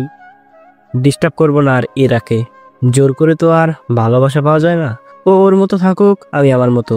ভালোবাসা তো সবার কপালে আসে না। আমিও না হয় এই দলে। আর যাই হোক, ভালোবাসা তো জোর করে পাওয়া যায় না। সকাল সকাল দরজায় ঠক ঠক আওয়াজে ঘুম ভেঙে গেল। তাকিয়ে দেখি ইরা বিছানায় ঘুমিয়ে আছে, আর দরজা বাইরে থেকে আমাদের বাসার কাজের মেয়ে ঋতু ডাকতেছে। তাই আমি উঠে পড়লাম। তারপরে ইরাকে ডাকতে লাগলাম, কিন্তু উঠছে না। অনেক ডাকাডাকি করলাম, উঠছে না। এখন কি করার? দরজাটা হালকা করে খুলে মাথাটা বের করে বললাম, কি হয়েছে, ডাকছো কেন এত সকাল সকাল? ভাইয়া, আন্টি ইরা আপুকে নিয়ে যেতে বলল। ও এখন যেতে পারবে না। কেন? ও গোসল ও করতে গেছে। তাই বলেন? আসলে বলিয়েন আন্টি নিচে যেতে বলল। ঠিক আছে। তারপরে কাজের মেয়ে ঋতু লজ্জা পেয়ে চলে গেল। আমি মাথা চুলকাতে চুলকাতে ভাবলাম, কি হলো, লজ্জা পেল কেন? আমিও কি কোনো কিছু বললাম নাকি? পরক্ষণে এই জিহ্বায় কামড় দিলাম। হায় হায়, বুঝতে পারলাম কি বলে ফেলেছি। আমি দরজাটা লাগিয়ে দিলাম। দেখলাম ইরা এখনো ঘুমিয়ে আছে। আবার অনেক টাকাটাকি করলাম, কিন্তু উঠলো না। স্পর্শ তো করতে পারবো না, তাই এখন কিভাবে উঠাবো সেটাই ভেবে পাচ্ছি না। এই তো আইডিয়া পেয়েছি। ওয়াশরুম থেকে একটা বালতিতে পানি নিয়ে এলাম। পানি নিয়ে এসে আবারও কয়েকবার ডাকাডাকি করলাম, কিন্তু উঠলো না। এবার দিমু মুখে এক বালতি ঢেলে। সাথে সাথে ইরা লাফ মেরে বিছানা থেকে উঠলো। আমার দিকে রাগে দৃষ্টিতে তাকিয়ে আছে, মনে হয় রাগে পুড়ে যাচ্ছে। আর সেই আগুনের তাপ আমার দিকে আসছে। ইরা রেগে আমাকে বলল, কি হলো? তুই এভাবে ভিজিয়ে দিলি কেন? আম্মু নিচে যেতে বললো। কখন থেকে আমি ডাকছি, উঠছো না কেন? তাই বলে এভাবে ভিজিয়ে দিবি? তো কি করব, কখন থেকে ডাকছে, উঠছই না। আর তোমাকে তো আমি কথা দিয়েছি তোমাকে কখনো স্পর্শ করব না, তাই কিভাবে উঠাবো? তাই এই আইডিয়াটা পেলাম। আইডিয়াটা ভালো, তাই না? নিকুচি করেছো তোর আইডিয়ার। আর কখনো এভাবে পানি মারবি না। ঠিক আছে, যদি কখনো তোমায় ডাকি, তুমি যদি না ওঠো, তখন আমি করব। তখন দেখা যাবে। এই বলে ইরা ওয়াশরুমে চলে গেল। কিছুক্ষণ পর ওয়াশরুম থেকে ফ্রেশ হয়ে আসলো। ফ্রেশ হয়ে এসে রুম থেকে বেরিয়ে গেল। আমিও বিছানায় শুয়ে পড়লাম। রাত্রে ভালোভাবে ঘুমাইনি, তাই একটু আরামসে বিছানায় ঘুমানো যাক। বিছানাটা হয়তো আমাকে মিস করছে অনেক দিন ধরে, তাই বিছানায় শুয়ে শুয়ে ঘুমিয়ে পড়লাম। একটু পর ঘুম ভেঙে গেল। নিচে তাকিয়ে দেখলাম ইরা শুয়ে আছে। একটু করে শীত লাগছে হয়তো, তাই আমি চাদরটা তার গায়ে টেনে দিলাম। তারপর আমি বাইরে বের হয়ে আসলাম। বাইরে বের হয়ে আড্ডাখানায় গেলাম। সেখানে ফাহাদের সাথে কিছু সময় আড্ডা দিলাম। একটু আড্ডা দিয়ে বাসায় ফিরলাম। রুমে এসে দেখলাম ইরা নেই। ইরাকে খুঁজতে খুঁজতে রান্নাঘরে চলে গেলাম। দেখলাম ইরা রান্নাঘরে সবজি কাটার চেষ্টা করছে, কিন্তু কাটতে পারছে না ভালোভাবে। তাই আমি রান্নাঘরের ভিতরে ঢুকলাম। আমার দেখে কিছুই বললো না। আমি তার হাত থেকে সুইটা নিয়ে সবজিগুলো কাটতে লাগলাম। আমিও ভালোভাবে কাটতে পারলাম না, কেমন যেন হয়ে যাচ্ছে। তা দেখে ইরা মুচকি মুচকি হাসছে। আমি আর না পেরে সেখান থেকে চলে আসলাম। মান সম্মানটাই আগে, তাই সুযোগ করে চলে এলাম। যাক বাবা, আর জীবনেও কাটতে যাব না। মেয়েদের কাজ মেয়েদেরকেই মানায়। তারপর রান্নাঘর থেকে রুমে চলে এলাম। রুমে এসে কিছুক্ষণ আমার ইউটিউব চ্যানেলে ঢুকলাম। দেখলাম গল্পে তেমন কোনো রেসপন্স নেই, তাই গল্প ছাড়ার আগ্রহটাও দিন দিন কমে যাচ্ছে। মন খারাপ করে ইউটিউব থেকে বের হয়ে পড়লাম। রুমে বসে ফোন চাপতেছিলাম, এমন সময় আউ করে কারো চিৎকারের আওয়াজ কানে আসলো। রুম থেকে বের হয়ে দেখি রান্নাঘর থেকে আসলো আওয়াজটা। রান্নাঘরে গিয়ে দেখি ইরা আঙুল কেটে বসে আছে। আঙুল থেকে রক্ত পড়ছে। কোনো কথা না ভেবে সাথে সাথে আঙুলটা মুখে নিয়ে সরতে লাগলাম আমি। ইরা কেমন ড্যাব করে তাকিয়ে আছে আমার দিকে। আমি সেদিকে লক্ষ্য না দিয়ে আঙুলটা চষতে লাগলাম। কিছুক্ষণ পর রক্ত পড়া বন্ধ হয়ে গেল। এতক্ষণে রান্নাঘরে আম্মু চলে এসেছে। ইরা কেমন করে তাকিয়ে আছে আমার দিকে, তাই আমি কোনো কথা না বলে সেখান থেকে চলে এলাম। রুমে এসে ভাবতে লাগলাম, আমি কাজটা ঠিক করলাম নাকি ভুল করেছি। কারণ আমি ইরাকে কথা দিয়েছিলাম কখনো তাকে স্পর্শ করবো না, কিন্তু তাকে স্পর্শ করেই ফেললাম। এরা রুমে এলে তাকে সরি বলে দেবো। এসব ভাবতে লাগলাম। তখন ইরা রুমে প্রবেশ করলো, আমার দিকে কেমন করে তাকালো। আমি ইরাকে বললাম সরি। কেন? তখনকার ঘটনার জন্য আমি আপনাকে কথা দিয়েছিলাম কখনো স্পর্শ করব না, কিন্তু আমি আপনাকে স্পর্শ করে ফেলেছি, তার জন্য আমি সরি। ঠিক আছে, সেটা তো আমার ভালোর জন্যই ধরেছিস। ভালো করলাম তাও আবার আমি তো খারাপ, কারো ভালোই করতে পারি না, অন্যের সাথে সবসময় খারাপ করি। যেমন ধরুন না, আপনাকে প্ল্যান করে বিয়ে করে ফেলেছি। এরা কোনো কথা বলছে না। তবে চিন্তা করবেন না, খুব শীঘ্রই মুক্তি দিয়ে দিব আপনাকে। মুক্তি পেয়ে যাবেন এই অর্ণব নামের খারাপ মানুষটা থেকে, যে আপনার সাথে প্রতারণা করেছে। খুব শীঘ্রই মুক্তি পেয়ে যাবেন। আর কিছু বললাম না, বাইরে চলে এলাম। বাইরে এসে এক প্যাকেট সিগারেট কিনলাম, কেন জানি খুব কষ্ট হচ্ছে আমার। তারপরে সিগারেটের প্যাকেট নিয়ে চলে গেলাম নদীর ধারে। ফাহাদকে কল দিয়ে আসতে বললাম। আমি সেখানে বসে একের পর এক সিগারেট টানতে লাগলাম। কিছুক্ষণ পর ফাহাদ এলো, ওর সাথে বসে আড্ডা দিতে লাগলাম আর সিগারেট খেতে লাগলাম। প্রায় দুপুর হয়ে গেছে, বাসায় যেতে হবে, তাই ফাহাদকে নিয়ে বাসার দিকে আসতে লাগলাম। তারপর আসার সময় ফাহাদের বাসা পড়ায় ফাহাদ চলে গেল বাসায়। আমিও বাসায় যেতে লাগলাম। কিছুক্ষণ পর বাসায় চলে এলাম। কলিং বেল চাপ দিতেই আম্মু এসে দরজা খুলে দিল। তারপর আমাকে বলল, কিরে এতক্ষণ কই ছিলে? ফাহাদ ডেকেছিল, তাই ওর সাথে ছিলাম। ও আচ্ছা, যা ফ্রেশ হয়ে নে। তারপর আমি রুমে চলে এলাম। রুমে আসা মাত্রই চিৎকার দিয়ে ওয়াশরুম থেকে বেরিয়ে এলো ইরা। এসে আমাকে জড়িয়ে ধরলো। কি এক অদ্ভুত অনুভূতি, মাতাল করার মতো। পরক্ষণেই অন্য কিছু মনে পড়লো। ইরা ভিজা অবস্থায় রয়েছে, আমাকে যে জড়িয়ে ধরেছে তার খেয়ালই নেই। হঠাৎ আমার দিকে তাকিয়ে দেখলো এরা, তারপর ছেড়ে দিল। লজ্জা পেয়ে ওয়াশরুমে চলে গেল। আবার কি হলো কিছুই বুঝতে পারলাম না আমি। ওয়াশরুমে যেতে না যেতে আবার চিৎকার দিয়ে উঠলো। ইরা এসে আমাকে আবার জড়িয়ে ধরলো।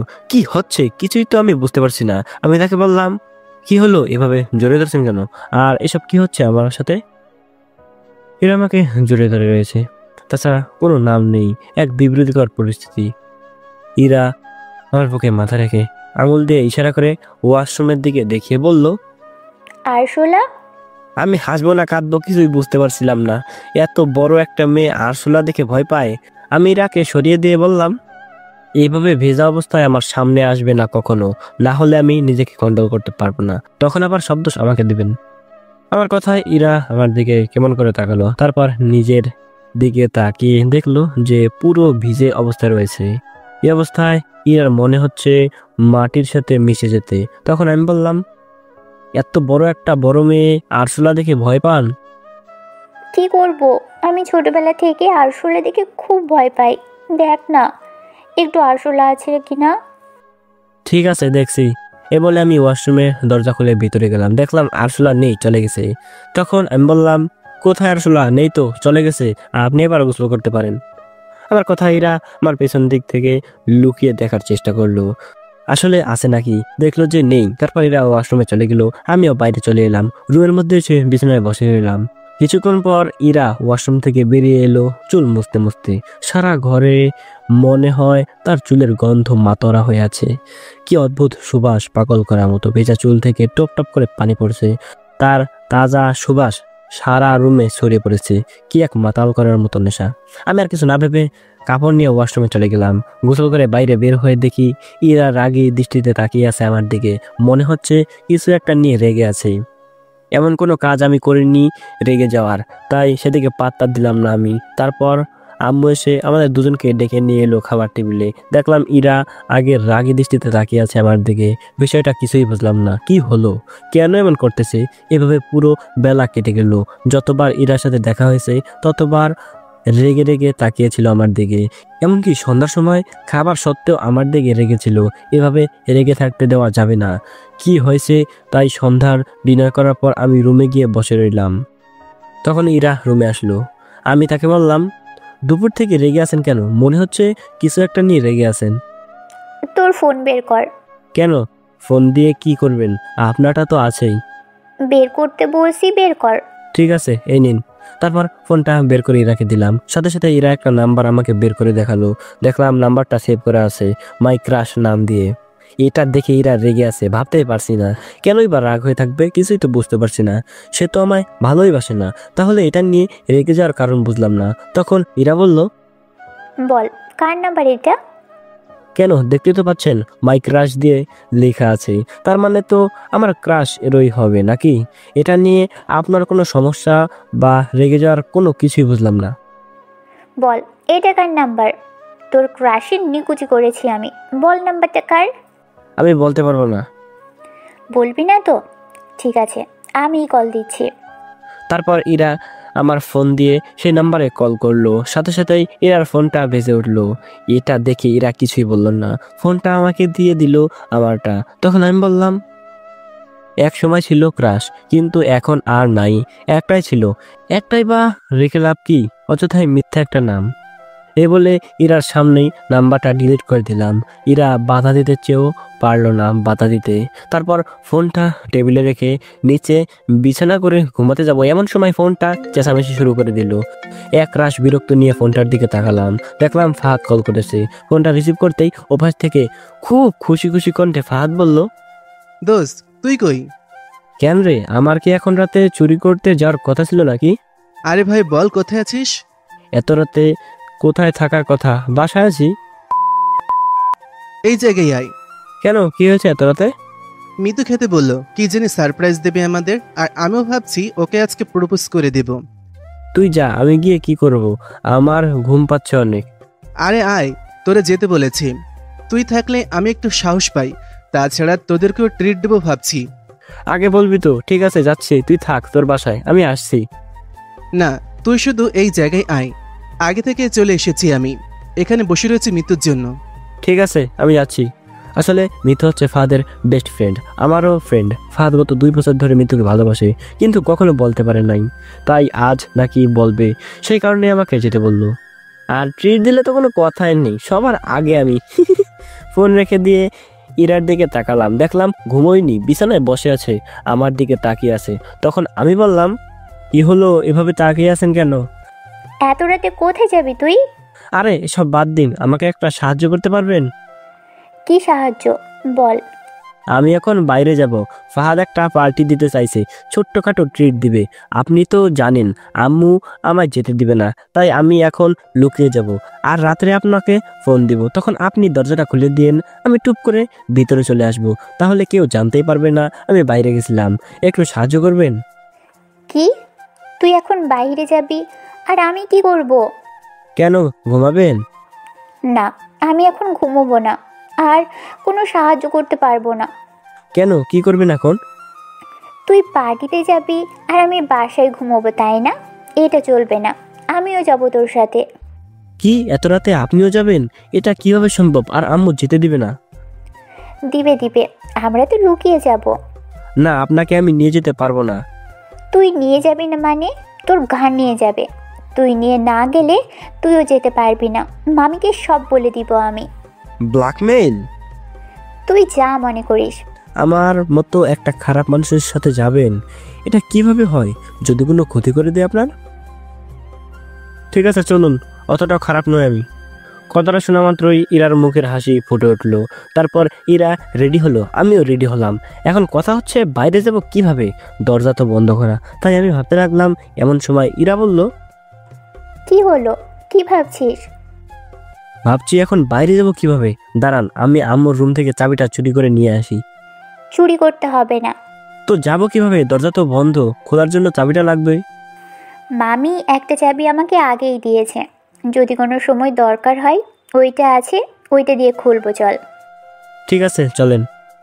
তারপর ইরাকে নিয়ে আস্তে আস্তে দরজা খুললাম, তারপর দরজাটা বন্ধ করে দিলাম। কোনো মতে বাইরে বের হলাম বাসা থেকে। এখন কথা হলো যাব কিভাবে? বাইক নিয়ে যাওয়া তো যাবে না, এখন একমাত্র উপায় হলো রিক্সা। এখন আবার রিক্সার জন্য অপেক্ষা করতে হবে, দূর, ভালো লাগে না। ভাগ্য ভালো, বেশি অপেক্ষা করতে হলো না, সাথে সাথে একটা রিক্সা পাওয়া গেল। তারপর ইরা আর আমি রিক্সা চড়ে বসলাম। আমি কোনোদিন মেয়ের সাথে এক রিক্সায় চড়িনি, কেমন যেন একটা আনইজি ফিল হচ্ছে। রিক্সায় জায়গা কম, তাই বারবার ইরা আপুর শৈলের সাথে আমার শৈল ঘেঁষা খাচ্ছে। এক বিব্রতিকর পরিস্থিতি, কেমন যেন লাগছে আমার। এই প্রথম কোনো নারীর সাথে বসে একসাথে যাচ্ছি, তাও আবার এত রাতে। ফিলিংসটাই অন্যরকম, অনুভূতিটা অন্যরকম। অনুভূতিটা আপনাদের বলে বোঝাতে পারবো না। এত রাতে প্রিয় মানুষটির সাথে বসে রিক্সায় একসাথে যাচ্ছি, এক অন্যরকম অনুভূতি কাজ করার কথা, কিন্তু আমার সেই রকম অনুভূতি কাজ করছে না। কেন কাজ করছে না সেটা তো আপনারা ভালোভাবেই জানেন। তবুও একটা অন্যরকম অনুভূতি কাজ করছে। খোলা বাতাসের কারণে ইরার চুলগুলো এলোমেলোভাবে উঠছে। ইরা চুলগুলো পুরো উন্মুক্ত করে দিয়েছে। মনে হচ্ছে এতদিন পর চুলগুলো ছাড়া পেয়ে প্রাণ ফিরে পেয়েছে। খোলা বাতাসে চুলগুলো উঠতেছে, কিছু কিছু চুল এসে আমার মুখের উপর পড়তেছে। কি এক অদ্ভুত অনুভূতি, কি এক অদ্ভুত নেশা, মাতাল করার মতো। কি তার চুলের ঘ্রাণ, মনে হয় সব সময় এই চুলের ঘ্রাণে ডুবে থাকি। চুলগুলো এলোমেলোভাবে উঠতেছে আর ইরা সেগুলোকে সামলাতে ব্যস্ত। কখনো এদিক কখনো ওদিক ছোটাছুটি করছে। মনে হচ্ছে আজকে ছাড়া পেয়েছে। ইরাকেও আজকে খুব খুশি লাগছে। কিছু কিছু চুল এলোমেলোভাবে উঠছে আর ইরা সেই চুলগুলো বারবার হাত দিয়ে তার কানে গুঁজে দিচ্ছে। কি মনোরম দৃশ্য, মনে হয় সারা জীবন এভাবে তাকিয়ে থাকি। তার দিকে 1000 বছর তাকিয়ে থাকলেও তার প্রতি মায়া আমার কমবে না। কিভাবে বোঝাবো আমি তারে আমি কতটা ভালোবাসি। না পারছি কিছু করতে, না পারছি কিছু বলে বোঝাতে। সে হইল না আমার। মনে হয় সারাটা জীবন এভাবে ইরার সাথে যেতে থাকি। রাস্তা যেন শেষ না হয়, সময়টা যেন এখানেই থমকে যায়। তবে অনেক ভালো হতো, অন্তত প্রিয় মানুষটার সাথে থাকতে পারতাম। বারবার ইরার চুলগুলো আমার মুখের উপর পড়তেছে আর তার শরীরের সাথে আমার শরীরের স্পর্শ হচ্ছে। এক বিবৃতিকর পরিবেশ। এভাবে যেতে আমার অনেক হিমশিম খেতে হচ্ছে। অনুভূতিগুলো বারবার নাড়া দিচ্ছে। এভাবেই ফাহাদের বলা জায়গায় চলে এলাম। রিক্সা থেকে নেমে ভাড়াটা দিয়ে দিলাম। তারপরে ইরা আর আমি ভিতরে যাব। তার আগে দেখতে পেলাম ফাহাদ আসছে ভেতর থেকে বাইরে। মনে হয় মনটা খারাপ, তার দেখেই বোঝা যাচ্ছে। ফাহাদ বাইরে বেরিয়ে আমাদের ক্রস করে চলে যাচ্ছে। আমাকে দেখলই না, অদ্ভুত। নাকি দেখেও না দেখার ভান করলো। এমন সময় আমি ফাহাদের সামনে গিয়ে বললাম, কিরে আমরা এখানে আছি, দেখতেই পাচ্ছিস না? নাকি দেখেও না দেখার ভান করছিস? আরে তোরা আয় না, দেখিনি কখন আসলি? আরে ইরাপুজি কেমন আছেন? ভালো আছি, আপনি? আমিও ভালো আছি। কিরে তুই বাইরে কোথায় যাচ্ছিস আমাদের এখানে আসতে বলে? যা না, তোরা ভিতরে যা, মিতু ভেতরে আছে। তুই কোথায় যাচ্ছিস সেটা বল। চল আমার সাথে চল। না, আমি যাব না, আমাকে বাসায় যেতে হবে। কি তুই আমাদের এখানে ডেকে এনে এখন বলতেছিস তোর বাসা যেতে হবে? এটা কেমন কথা? যা ভেতরে যা, মিতু আছে। আমার ভালো লাগছে না, প্লিজ আমায় বলিস না ভেতরে যেতে। দেখলাম ফাহাদের চোখের কোনো পানি। কথাটা কেমন কেমন করে বলল ফাহাদ। কখনো এভাবে কথা বলে না ফাহাদ। নিশ্চয়ই কিছু একটা হয়েছে ওর, না হলে আমাদের আসতে বলে বাসায় চলে যাবে কেন? আর যখন কল করেছিল তখন তো অনেক খুশি দেখাচ্ছিল। মৃত্যুকে বলে প্রপোজ করবে, তাহলে কেন চলে যাচ্ছে? এখানে কিছু একটা হয়েছে মনে হয়। তখন আমি ফাহাদকে বললাম, সত্যি করে বলতো কি হয়েছে তোর, আর তোর চোখের কোণে পানি কেন? এটুকু বলতে ফাহাদ আমাকে জোরে ধরে কেঁদে দিল। এরকম পরিস্থিতির জন্য কখনোই তৈরি ছিলাম না আমি। কি হলো কিছুই বুঝলাম না, কেনই বা এমন করছে। তখন আমি ফাহাদকে বললাম, কিরে এভাবে কান্না করতেছিস কেন? বল কি হয়েছে আমাকে। মিতু তোকে কিছু বলছে? দোস্ত, আমি মিতুকে প্রপোজ করার জন্য এসেছিলাম, আর মিতু আমাকে সারপ্রাইজ দিবে বলে এখানে আসতে বলেছিল। কিন্তু আমি যে এত বড় সারপ্রাইজড হব তা কখনোই ভাবতে পারিনি। এসব কি কথা বলতেছিস? সবকিছু খুলে বল সব আমাকে। কি হয়েছে? অর্ণব, তুই তো জানিস আমি মিতুকে কতটা ভালোবাসি। প্রায় 2 বছর ধরে ভালোবাসি ওকে। ও আমার বেস্ট ফ্রেন্ড থাকায় বলতে পারিনি ভয়ে, যদি ফ্রেন্ডশিপ নষ্ট করে দেয়। তুই তো সবকিছু জানিস কতটা ভালোবাসি ওকে, যে জীবনের থেকে ওকে ভালোবাসি আমি ওকে। তাই ভাবলাম আজকে বলে দিব, যা হবার হবে। এখানে আসতে বলেছিল, তাই আমি এই সিদ্ধান্ত নিলাম যে আজকে এখানে এসে বলবো। আর মিতু বলেছিল আমাকে কি জানি একটা সারপ্রাইজ দেবে, আমি ওকে প্রপোজ করবো ভেবেছিলাম। কিন্তু এখানে এসে যে এত বড় সারপ্রাইজ হয়ে যাব এটা আমি নিজেও জানি না।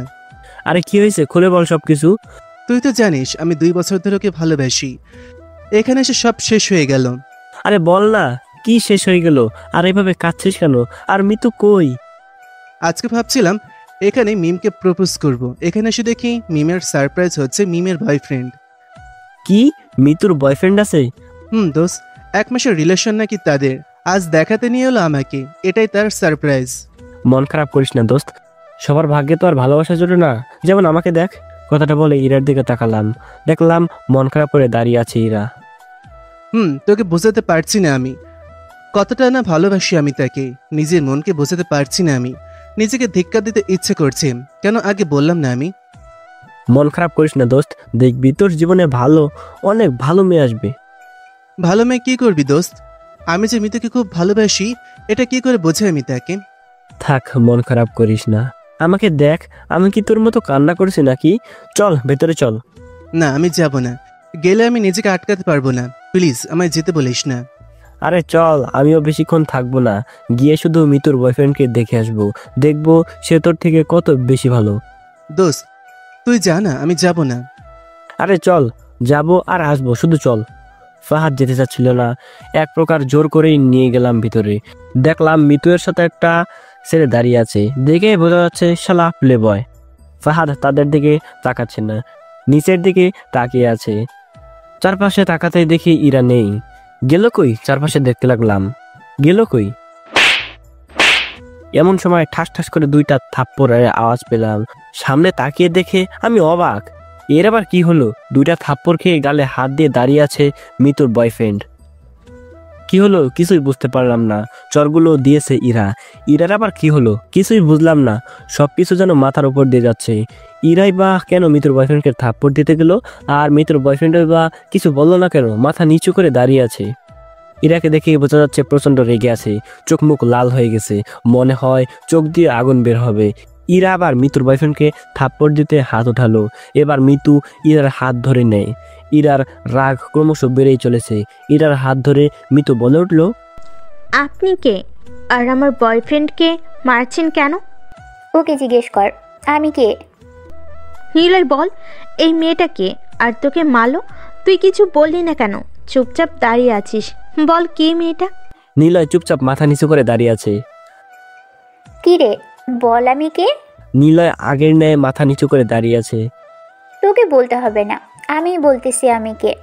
এরপর ইরা যেটা বললো সেটা শোনার জন্য আমি মোটেও প্রস্তুত ছিলাম না। আমি কেন, ফাহাদ বা মিতু কেউই প্রস্তুত ছিল না। এটা শুনে আমি বোকা বনে গেছি, সাথে মিতু আর ফাহাদও। কথাটা শুনে এক প্রকার খুশি হয়েছে আমি। এদিকে ও ফাহাদও একটু করে খুশি হয়েছে। এদিকে মিতু প্রচন্ড রেগে গেছে, রাগে হাত পা কাঁপছে তার। আমি যেটা মনে করেছিলাম সেটাই, আসলেই শালা একটা প্লে বয়। ইরা যে কথাটি বলল সেটা হলো, ওর নাম নিলয়। আমার সাথে ওর 3 মাসের সম্পর্ক ছিল, এখনো আছে। এটাকে ভালোবাসা বললে চলে না। ও শুধু আমার দেহকেই ভালোবাসতো, বারবার রুম ডেট করার কথা বলতো। কিন্তু আমি এমন মেয়ে না, তাই জন্যই হয়তো বেঁচে গেছি আমি। একদিন হঠাৎ করে দেখলাম নিলয় একটা মেয়ের সাথে বসে আছে পার্কে। সেখানে গিয়ে দেখলাম নিলয় একটা মেয়ের কোলে মাথা দিয়ে আছে। মুহূর্তের মধ্যেই রাগে হাত পা কাঁপতে শুরু করলো আমার। তারপর সেখানে গিয়ে ঠাস ঠাস করে 2টা থাপ্পড় মেরে দিলাম নিলয়কে। নিলয় কিছু না বলে মেয়েটাকে পাঠিয়ে দিল। পরে আমাকে বলেছে ওর নাকি বোন হয় মেয়েটি, আর ও নাকি ওর বোনকে নিয়ে ঘুরতে এসেছিল, আর ওর নাকি শরীর খারাপ লাগছিল, তাই ওর বোনের কোলে মাথা দিয়ে শুয়েছিল। আরও অনেক কিছু বলে আমাকে কনভিন্স করেছে। 3 মাসের রিলেশন হলেও খুব ভালোবাসতাম আমি ওকে, তাই ওকে অনেক বিশ্বাস করতাম। তাই সেই দিনের কথাগুলো বিশ্বাস করে নিয়েছিলাম। কিন্তু ও সেই বিশ্বাসের সুযোগ নিয়েছে, খেলা করেছে আমার মতো মেয়ের ভালোবাসা নিয়ে। না জানি আরও কত মেয়ের সাথে এইরকম করেছে। এখনও ওর সাথে আমার রিলেশন আছে, না জানি কত মেয়ের সাথে রিলেশন আছে ওর। ভাগ্য ভালো এখানে এসেছিলাম, না হলে তো আসল রূপ কখনোই ধরতে পারতাম না। আর ওর সাথে রিলেশনে ছিলাম বলেই আমি অর্ণবকে, তোমার আর আমার ভাগ্য ভালো মিতু, আমি না আসলে হয়তো ও তোমারও ক্ষতি করে দিত।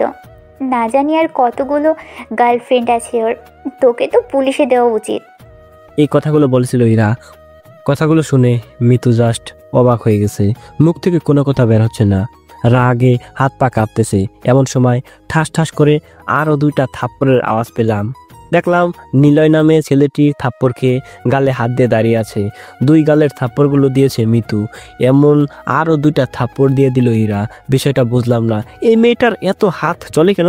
তখন মিতু বলল, কিরে বল, আর কত মেয়েকে নিয়ে এভাবে খেলা করবি তুই?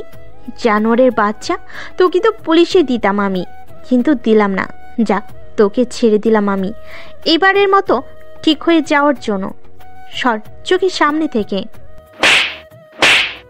এই বলে মিতু আরও 2টা থাপ্পড় দিয়ে দিল, সাথে আরও 2টা দিল। আমি আর ফাহাদ শুধু এদের কাহিনী দেখতেছি। তারপর ছেলেটি মাথা নিচু করে চলে গেল। আমারও মন চাচ্ছিল কয়েকটা দিয়ে দে শালাকে, দিলাম না। এমনি থাপ্পড় খেয়ে ওর মনে হয় সব দাঁত পড়ে গেছে। বেচারা সারা জীবন মনে রাখবে থাপ্পড়ের কথা। আমি আর ফাহাদ অনেক খুশি হয়েছি। আমি অনেক খুশি হয়েছি কারণ মিতুর সাথে এবার ফাহাদের মিলটা করে দিতে পারবো। তখন মিতু বলল, ধন্যবাদ আপু আপনাকে। আপনি না থাকলে হয়তো আজ অনেক বড় ক্ষতি হয়ে যেত আমার। আর আপনি কে আমি তো চিনলাম না। ইরা কোনো কিছু বলার আগে আমি বললাম, এটা হচ্ছে আমার সিনিয়র ফুফাতো বোন। ইরা কিছুই বললো না, একটু রাগী দৃষ্টিতে তাকিয়ে থাকলো আমার দিকে। এখানে রাগার কি হয়েছে কিছুই বুঝলাম না। তখন ইরা বলল, ধন্যবাদ দেওয়ার কিছুই নেই, আপনিও তো আমার একটা বোনের মতো। তা ফাদ, তুই এইভাবে তখন চলে গেলি কেন? আমি বলছি। জানেন আপু, হারামিটা আমাকে কি যেন বলবে বলেছিল, কিন্তু না বলে চলে গেল। তখন অনেক রাগ হয়েছিল আমার। আসলে ফাহাদের চলে যাওয়ার কারণ হচ্ছে ও তোমাকে গত 2 বছর ধরে ভালোবাসে, কিন্তু তোমাদের ফ্রেন্ডশিপ নষ্ট হওয়ার ভয়ে কখনো বলেনি। আজ তোমাকে প্রপোজ করতে এসেছিল, কিন্তু যখন ও দেখলো যে তুমি তোমার বয়ফ্রেন্ডকে সাথে নিয়ে এসেছো আর তোমার বয়ফ্রেন্ড আছে, তখন সেটা মেনে নিতে পারেনি ফাহাদ। তখন কাঁদতে কাঁদতে এখান থেকে চলে যাচ্ছিল, তখন আমরা ওকে ধরে নিয়ে এলাম। কিরে, উনি যা বলছি তোকে সব সত্যি? সব সত্যি। আসলে মিতু তোকে আমি গত 2 বছর ধরে ভালোবাসি, কিন্তু কখনোই বলা হয়নি। ভয় হয় যদি আমাকে ছেড়ে চলে যাস, যদি ফ্রেন্ডশিপ নষ্ট করিস। কিন্তু বিশ্বাস কর, তোকে আমি অনেক ভালোবাসি। আর যা আমি বলে বোঝাতে পারবো না। এতদিন যখন বলতে পারিসনি তোকে, তো আজকে কেন বলছিস? ভাবলাম একদিন না একদিন তোকে বলতেই হবে। আজকে না হয় বলে দি, কি হবার হবে। তোকে খুন করতে ইচ্ছে করছে আমার। আগে কেন বললি না? রিলেশনে জড়ানোর পর তোর কথা মনে পড়তো। তুই আমার বেস্ট ফ্রেন্ড, তোর প্রতি আমারও তো একটা ফিলিংস আছে নাকি? আমিও তো তোর বেস্ট ফ্রেন্ড, তাহলে কি আমার প্রতি ফিলিংস আছে? দর্শক ভাইয়েরা, আপনাদের গল্প শোনা লাগবে না। মনে হয় কথাটা বললে অনেক বড় ভুল করে ফেলেছি, আমাকে বাঁচান। ইরা সহ 3 জনে আমার দিকে রাগের দৃষ্টিতে চাতক পাখির মতো তাকিয়ে আছে। মনে হয় শগুনের চোখ দিয়ে আমাকে শিকার করার জন্য তাকিয়ে আছে। মনে হয় ফায়ার সার্ভিস লাগবে। ওরে, কেউ ফায়ার সার্ভিসকে কল কর। পড়া বাদ দিয়ে কেউ ফায়ার সার্ভিসকে কল করো। আগে আমারে বাঁচাও, না হলে আবার গল্প ছাড়বো কিভাবে ইউটিউব চ্যানেলে। এভাবে আর কিছু বললে খবর খারাপ হয়ে যাবে। তাই মাথা নিচু করে ছোট বাচ্চাদের মতো কাচুমুচু হয়ে বললাম, তোরা এভাবে তাকিয়ে আছিস কেন? আমি তো একটু মজা করে বললাম।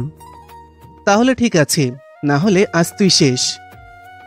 আরে কুল, আমি তো মজা করে বলছি। ফাদ, তোকে এই মুহূর্তে খুন করতে ইচ্ছে করছে।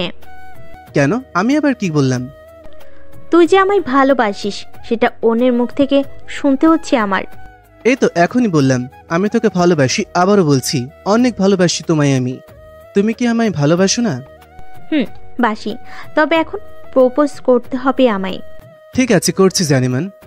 এ বলে ফাহাদ পেছন থেকে একটা গোলাপ ফুল বের করে মৃত্যুর সামনে গিয়ে হাঁটু গেড়ে বসে বলল, শালার কি প্রপোজ করার স্টাইল, বাবারে বাবা। তোমায় প্রথম দেখায় প্রেমে পড়ে গিয়েছিলাম আমি, আমার মহারানী। তোমায় যে মনে ছোট্ট করে ঠাঁই দিয়েছি অনেক আগেই। তুমি কি হবে আমার বাচ্চার আম্মু? তুমি কি হবে আমার সে সুখ পাখি যাকে আঁকড়ে ধরে আমি সারা জীবন বাঁচতে চাই? তুমি কি হবে আমার জ্যোৎস্নাতের সঙ্গী? তুমি কি হবে আমার সেই সঙ্গী যাকে আমি সবসময় জ্বালাতে চাই? ভালোবাসবে কি আমায়? দেবে কি তোমার ওই ছোট্ট মনের জায়গা?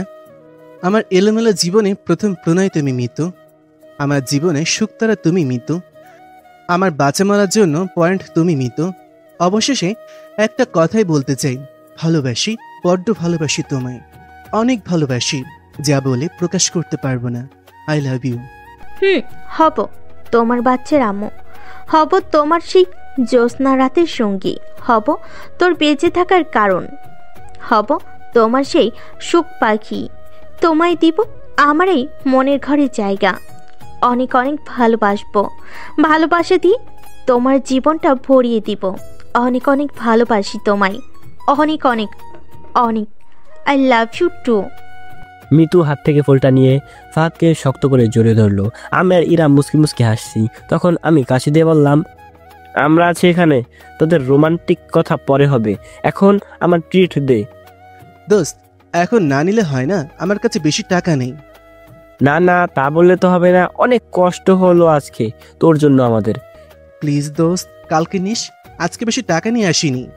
এত চালাকি বাদ দাও, তোরে আজকে ছাড়লে কালকে তোরে খুঁজাই পাওয়া যাবে না, তোকে আমি হারে হারে চিনি। কিরে, তুই সবসময় কিপটামি করবি? দে টাকা দে। তারপর জোর করে ফাহাদের কাছ থেকে ট্রিট নিলাম। শালার সব টাকা মেরে দিয়েছি, একবারে পুরো এতিম বানিয়ে দিয়েছি। আইছিল টাকা বাঁচাতে। তারপর ট্রিট নিয়ে ফাহাদ আর মিতুকে বিদায় দিয়ে বাসা চলে আসলাম। সেখান থেকে বেরিয়ে দেখলাম কোনো রিক্সা নেই, কিভাবে যাব? ফাহাদ আর মিতুকে মোটরসাইকেলে বিদায় দিয়ে দিলাম, তারা চলে গেল। এখন শুধুই ইরা আর আমি আছি, আশেপাশে কোনো রিক্সা পাচ্ছি না। সামনে 10 মিনিট হাঁটলেই রিক্সা পাওয়া যাবে, তাই আমি আর ইরা রাস্তায় ফুটপাত ধরে হাঁটতে লাগলাম। হালকা করে শীতল বাতাস বইছে, প্রাণটা জুড়ে যাচ্ছে। সত্যি মুহূর্তটা অসাধারণ, মনে রাখার মতো। কি সুন্দর ফুরফুরে বাতাস, মন মতানো। ইরা পাশ দিয়ে চুপচাপ হাঁটছে, মন খারাপ করে হাঁটছে, কোনো কথা বলছে না। আমিও চুপচাপ হাঁটছি, কোনো কথা বলছি না। সত্যি একটা বড় ভুল করে ফেললাম জীবনে আমি। ইরার বয়ফ্রেন্ড আছে কিনা তার খোঁজ নেওয়া উচিত ছিল আমার, এটা না জেনে আমি তাকে। ইরা আর আমি পাশাপাশি হাঁটছি, দুজনের মধ্যে নিস্তব্ধতা, কেউ কোনো কথা বলছি না। হাঁটতে হাঁটতে এমন সময় ইরা কিছু একটার সাথে উষ্টা খেয়ে পড়ে যাচ্ছিল। এমন সময় আমি তাকে ধরে ফেললাম। আমি ইরাকে ধরে আছি, ইরা পিছন দিক থেকে হেলে আছে আর আমি তার দিকে ঝুঁকে আছি। কি সুন্দর তার চোখগুলো, ফুরফুর করে বাতাসে ইরার চুলগুলো উঠছে। কি এক রোমান্টিক মুহূর্ত। আমি ওর দিকে তাকিয়ে আছি, চোখের পলক পড়ছে না। ইরা আমার দিকে তাকিয়ে আছে, দুজনের মাঝে নিস্তব্ধতা বিরাজ করেছে। ও আমার দিকে, আমি ওর দিকে অপলকভাবে তাকিয়ে আছি। এই মুহূর্তে আমার কোনো হুঁশ নেই, সাথে ইরাও। ও আমার দিকে আর আমি ওর দিকে তাকিয়ে আছি, দুজনের মধ্যে কয়েক ইঞ্চি ডিফারেন্স। ইরার গরম নিঃশ্বাস আমার মুখে আছড়ে পড়ছে। ইরার গোলাপের পাপড়ির মতন ঠোঁট দুটো কাঁপছে, আর ওর গরম নিঃশ্বাস আমার মুখে অনুভব করছি। হিতাহিত জ্ঞান আমি হারিয়ে ফেলি। আমি ইরার দিকে আবার মুখ এগিয়ে নিয়ে যেতে লাগলাম। আমি হিতাহিত জ্ঞান হারিয়ে ফেলেছি, নিজেকে কন্ট্রোল করতে পারছিলাম না। আমি এখন আমার মধ্যে নেই। এমন সময় কুকুরের আওয়াজ এলো আমার কানে, সাথে সাথে আমার হুঁশ ফিরল, সাথে ইরারও। আমি কি করতে যাচ্ছিলাম? আমি ইরাকে ছেড়ে দিলাম, আর ইরাও লজ্জা পেল। কি হচ্ছে কিছুই বুঝলাম না, নিজেকে ধিক্কার দিতে ইচ্ছা করছে। ইরা আর আমি আবার যার জন্য সামনে তাকাতেই দেখলাম একটা কুকুর দাঁড়িয়ে আছে। এটা দেখে আমি শেষ। এমনি আমি কুকুরকে অনেক ভয় পাই। এমন সময় ইরা চিৎকার করে আমাকে জড়িয়ে ধরলো। কি হলো কিছুই বুঝলাম না, কেন জড়িয়ে ধরলো আর কেনই বা চিৎকার দিল। তখন আমি বললাম, কি হলো, এভাবে জড়িয়ে ধরলেন কেন? ছাড়ুন বলছি। প্লিজ অর্ণব, কুকুরটাকে প্লিজ তাড়া, আমি খুব ভয় পাই, আমার খুব ভয় করছে এখন। এত বড় একটা মেয়ে সামান্য একটা কুকুরকে দেখে ভয় পান? সত্যি কথা বলতে আমারও খুব ভয় করছে, প্রাণ যায় যায় অবস্থা। এখন কি দিয়ে কি করি? হুস হুস, সি সি সি, হুস হুস হুস। অনেক চেষ্টা করলাম, শালার কুকুরটা নড়লও না একটু, তাকিয়ে আছে আমাদের দিকে। মনে হয় কোন জন্মের জানি শত্রু আমরা। এখন কি করা যায়? কুকুরের সামনে হাত জোর করে বললাম, প্লিজ ভাই যা এখান থেকে, আমাদের ডিস্টার্ব করিস না। কিন্তু কুকুরটা কথাই শুনছে না, শালারা যাচ্ছেই না। এখন কি করা যায়? এই তো পেয়েছি আইডিয়া। পকেটে কয়েকটা চকলেট ছিল, সেগুলো খাপ থেকে ছাড়িয়ে একটু দূরে সরে দিলাম। কুকুরটা চকলেটের কাছে গেল। এই সুযোগে টপকে যেতে হবে, না হলে কপালে শনি আছে। ইরা আমাকে জড়িয়ে ধরে রয়েছে, ছাড়ার কোনো নামগন্ধই নেই। মন চায় সারা জীবন এভাবে জড়িয়ে থাকুক, কিন্তু না, কিন্তু তা হবার নয়। সবার কপালে সবকিছু পূর্ণতা পেতে নেই, সবার কপালে ভালোবাসা জোটে না। তখন আমি বললাম ইরাকে, ছাড়ুন, এবার কুকুরটা চলে গেছে। তারপর ইরা আমাকে ছেড়ে দিল। লজ্জা পেয়ে আমার পাশে হাঁটতে লাগলো। হাঁটতে হাঁটতে একটা রিক্সা পেয়ে গেলাম। তারপর রিক্সা করে বাসায় চলে এলাম। তারপর বাসায় এসে ইরার দেওয়া চাবি দিয়ে দরজা খুলতেই আউ চমকে উঠলাম। আমি সামনে তাকিয়ে দেখি আম্মু একটা চেয়ার নিয়ে সামনে বসে আছে, আর তার পাশে ঋতু দাঁড়িয়ে আছে। আম্মুকে দেখে আমার বুক শুকিয়ে গেল। ঢোক গিলতে লাগলাম আমি। এখন আমায় কে বাঁচাবে? ওরে কেউ আমার বাঁচা, না হলে আমি শেষ। এখানে থাকলে বিপদ, এখানে থাকা যাবে না। দরকার হলে সারা রাত বাইরে থাকা যাবে, তবুও এখন পিটানি খাওয়া যাবে না। এইভাবে পেছনে ঘুরে যেই না দৌড় দিতে যাব, তখন আম্মু বলল, এই হারামজাদাটা পালাবি না, কালকে বাসা আসলে তোর খবর আছে বলে দিলাম। এই কথা শুনে থেমে গেলাম, কারণ এখন যদি পালাই তাহলে কালকে আসতেই হবে। কালকে আসলেই আমার পিঠে লাঠি ভাঙবে, তাই এখন থেমে যাওয়াই ভালো। তখন আমি আম্মুকে বললাম, আম্মু এত রাতে তুমি এখানে কি করছো? না ঘুমিয়ে? তোর জন্যই বসে আছি। কখন তুই বাসায় আসবি, কখন তোর আদর করব। রাতে কোথায় গিয়েছিলিস? আমি আবার কোথায় যাব? এই তো ঘুম ধরতেছিল না, তাই বাইরে একটু হাওয়া খেতে গেছিলাম। ঘরে খুব গরম। এসি থাকা সত্ত্বেও গরম না? দাঁড়া, তোর গরম বের করছি আমি। আম্মু গো, তোমার একমাত্র পোলারে তুমি মারবা? একটু হাত কাঁপবে না? এটা তুমি করতে পারবা? দাঁড়া তো, অভিনয় বের করছি আমি। আজকে তোর পিঠের ছাল ছাড়িয়ে নিব। সাথে আবার ইরাকেও এত রাতে ভুলিয়ে ভালিয়ে নিয়ে গেছিস? এই তো পেয়েছি আইডিয়া। আমাকে ব্ল্যাকমেল করে আমার সাথে যাওয়া। এখন ইরাকে ফাঁসিয়ে দিই। এবার বুঝো ঠেলা, কত গমে থুকু, কত ধানে কত চাল। আমি কি করলাম? কেন, তুই জানিস না তুই কি করেছিস? সত্যি বলছি, আমি কিছুই করিনি। ওকে বললাম এত রাতে যাওয়ার দরকার নাই, কিন্তু কে শোনে কার কথা। বললাম এত রাতে ফুচকা পাওয়া যাবে না, কালকে এনে দেব, কিন্তু না, আমাকে জোর করে নিয়ে গেল। এখানে আমি কি করব? আমার কথা শুনে ইরা জাস্ট হা হয়ে গেছে। আম্মু কিছু বলল না। ইরা আমার দিকে রাগের দৃষ্টিতে তাকালো। তখন আম্মু বলল, ঠিক আছে, যা ঘরে যা। আজকে বেঁচে গেলি ইরাকে নিয়ে গেছে বলে। ইরা না নিয়ে গেলে আজকে তুই শেষ। আসুন, কখনই দুজন বাইরে যাবি না এত রাতে। আর গেলে আমার অনুমতি নিয়ে যাবি। ঠিক আছে। এই বলে আম্মু চলে গেল। একটা জোরের নিঃশ্বাস নিলাম, মনে হয় বুক থেকে পাথর নেমে গেল। যাক বাবা, কোনো মতে বাঁচলাম। ইরার দিকে তাকিয়ে দেখলাম ইরা এখনো রাগের দৃষ্টিতে তাকিয়ে আছে। আমি কোনো কথা না বলে রুমে চলে এলাম। রুমে এসে নিচে বিছানা করলাম। প্রায় 2 মিনিট হয়ে গেল, এখনো ইরা এলো না। কি ব্যাপার, 2 মিনিট হয়ে গেল, এখনো এলো না কেন? তাই রুম থেকে বাইরে বের হয়ে আসলাম।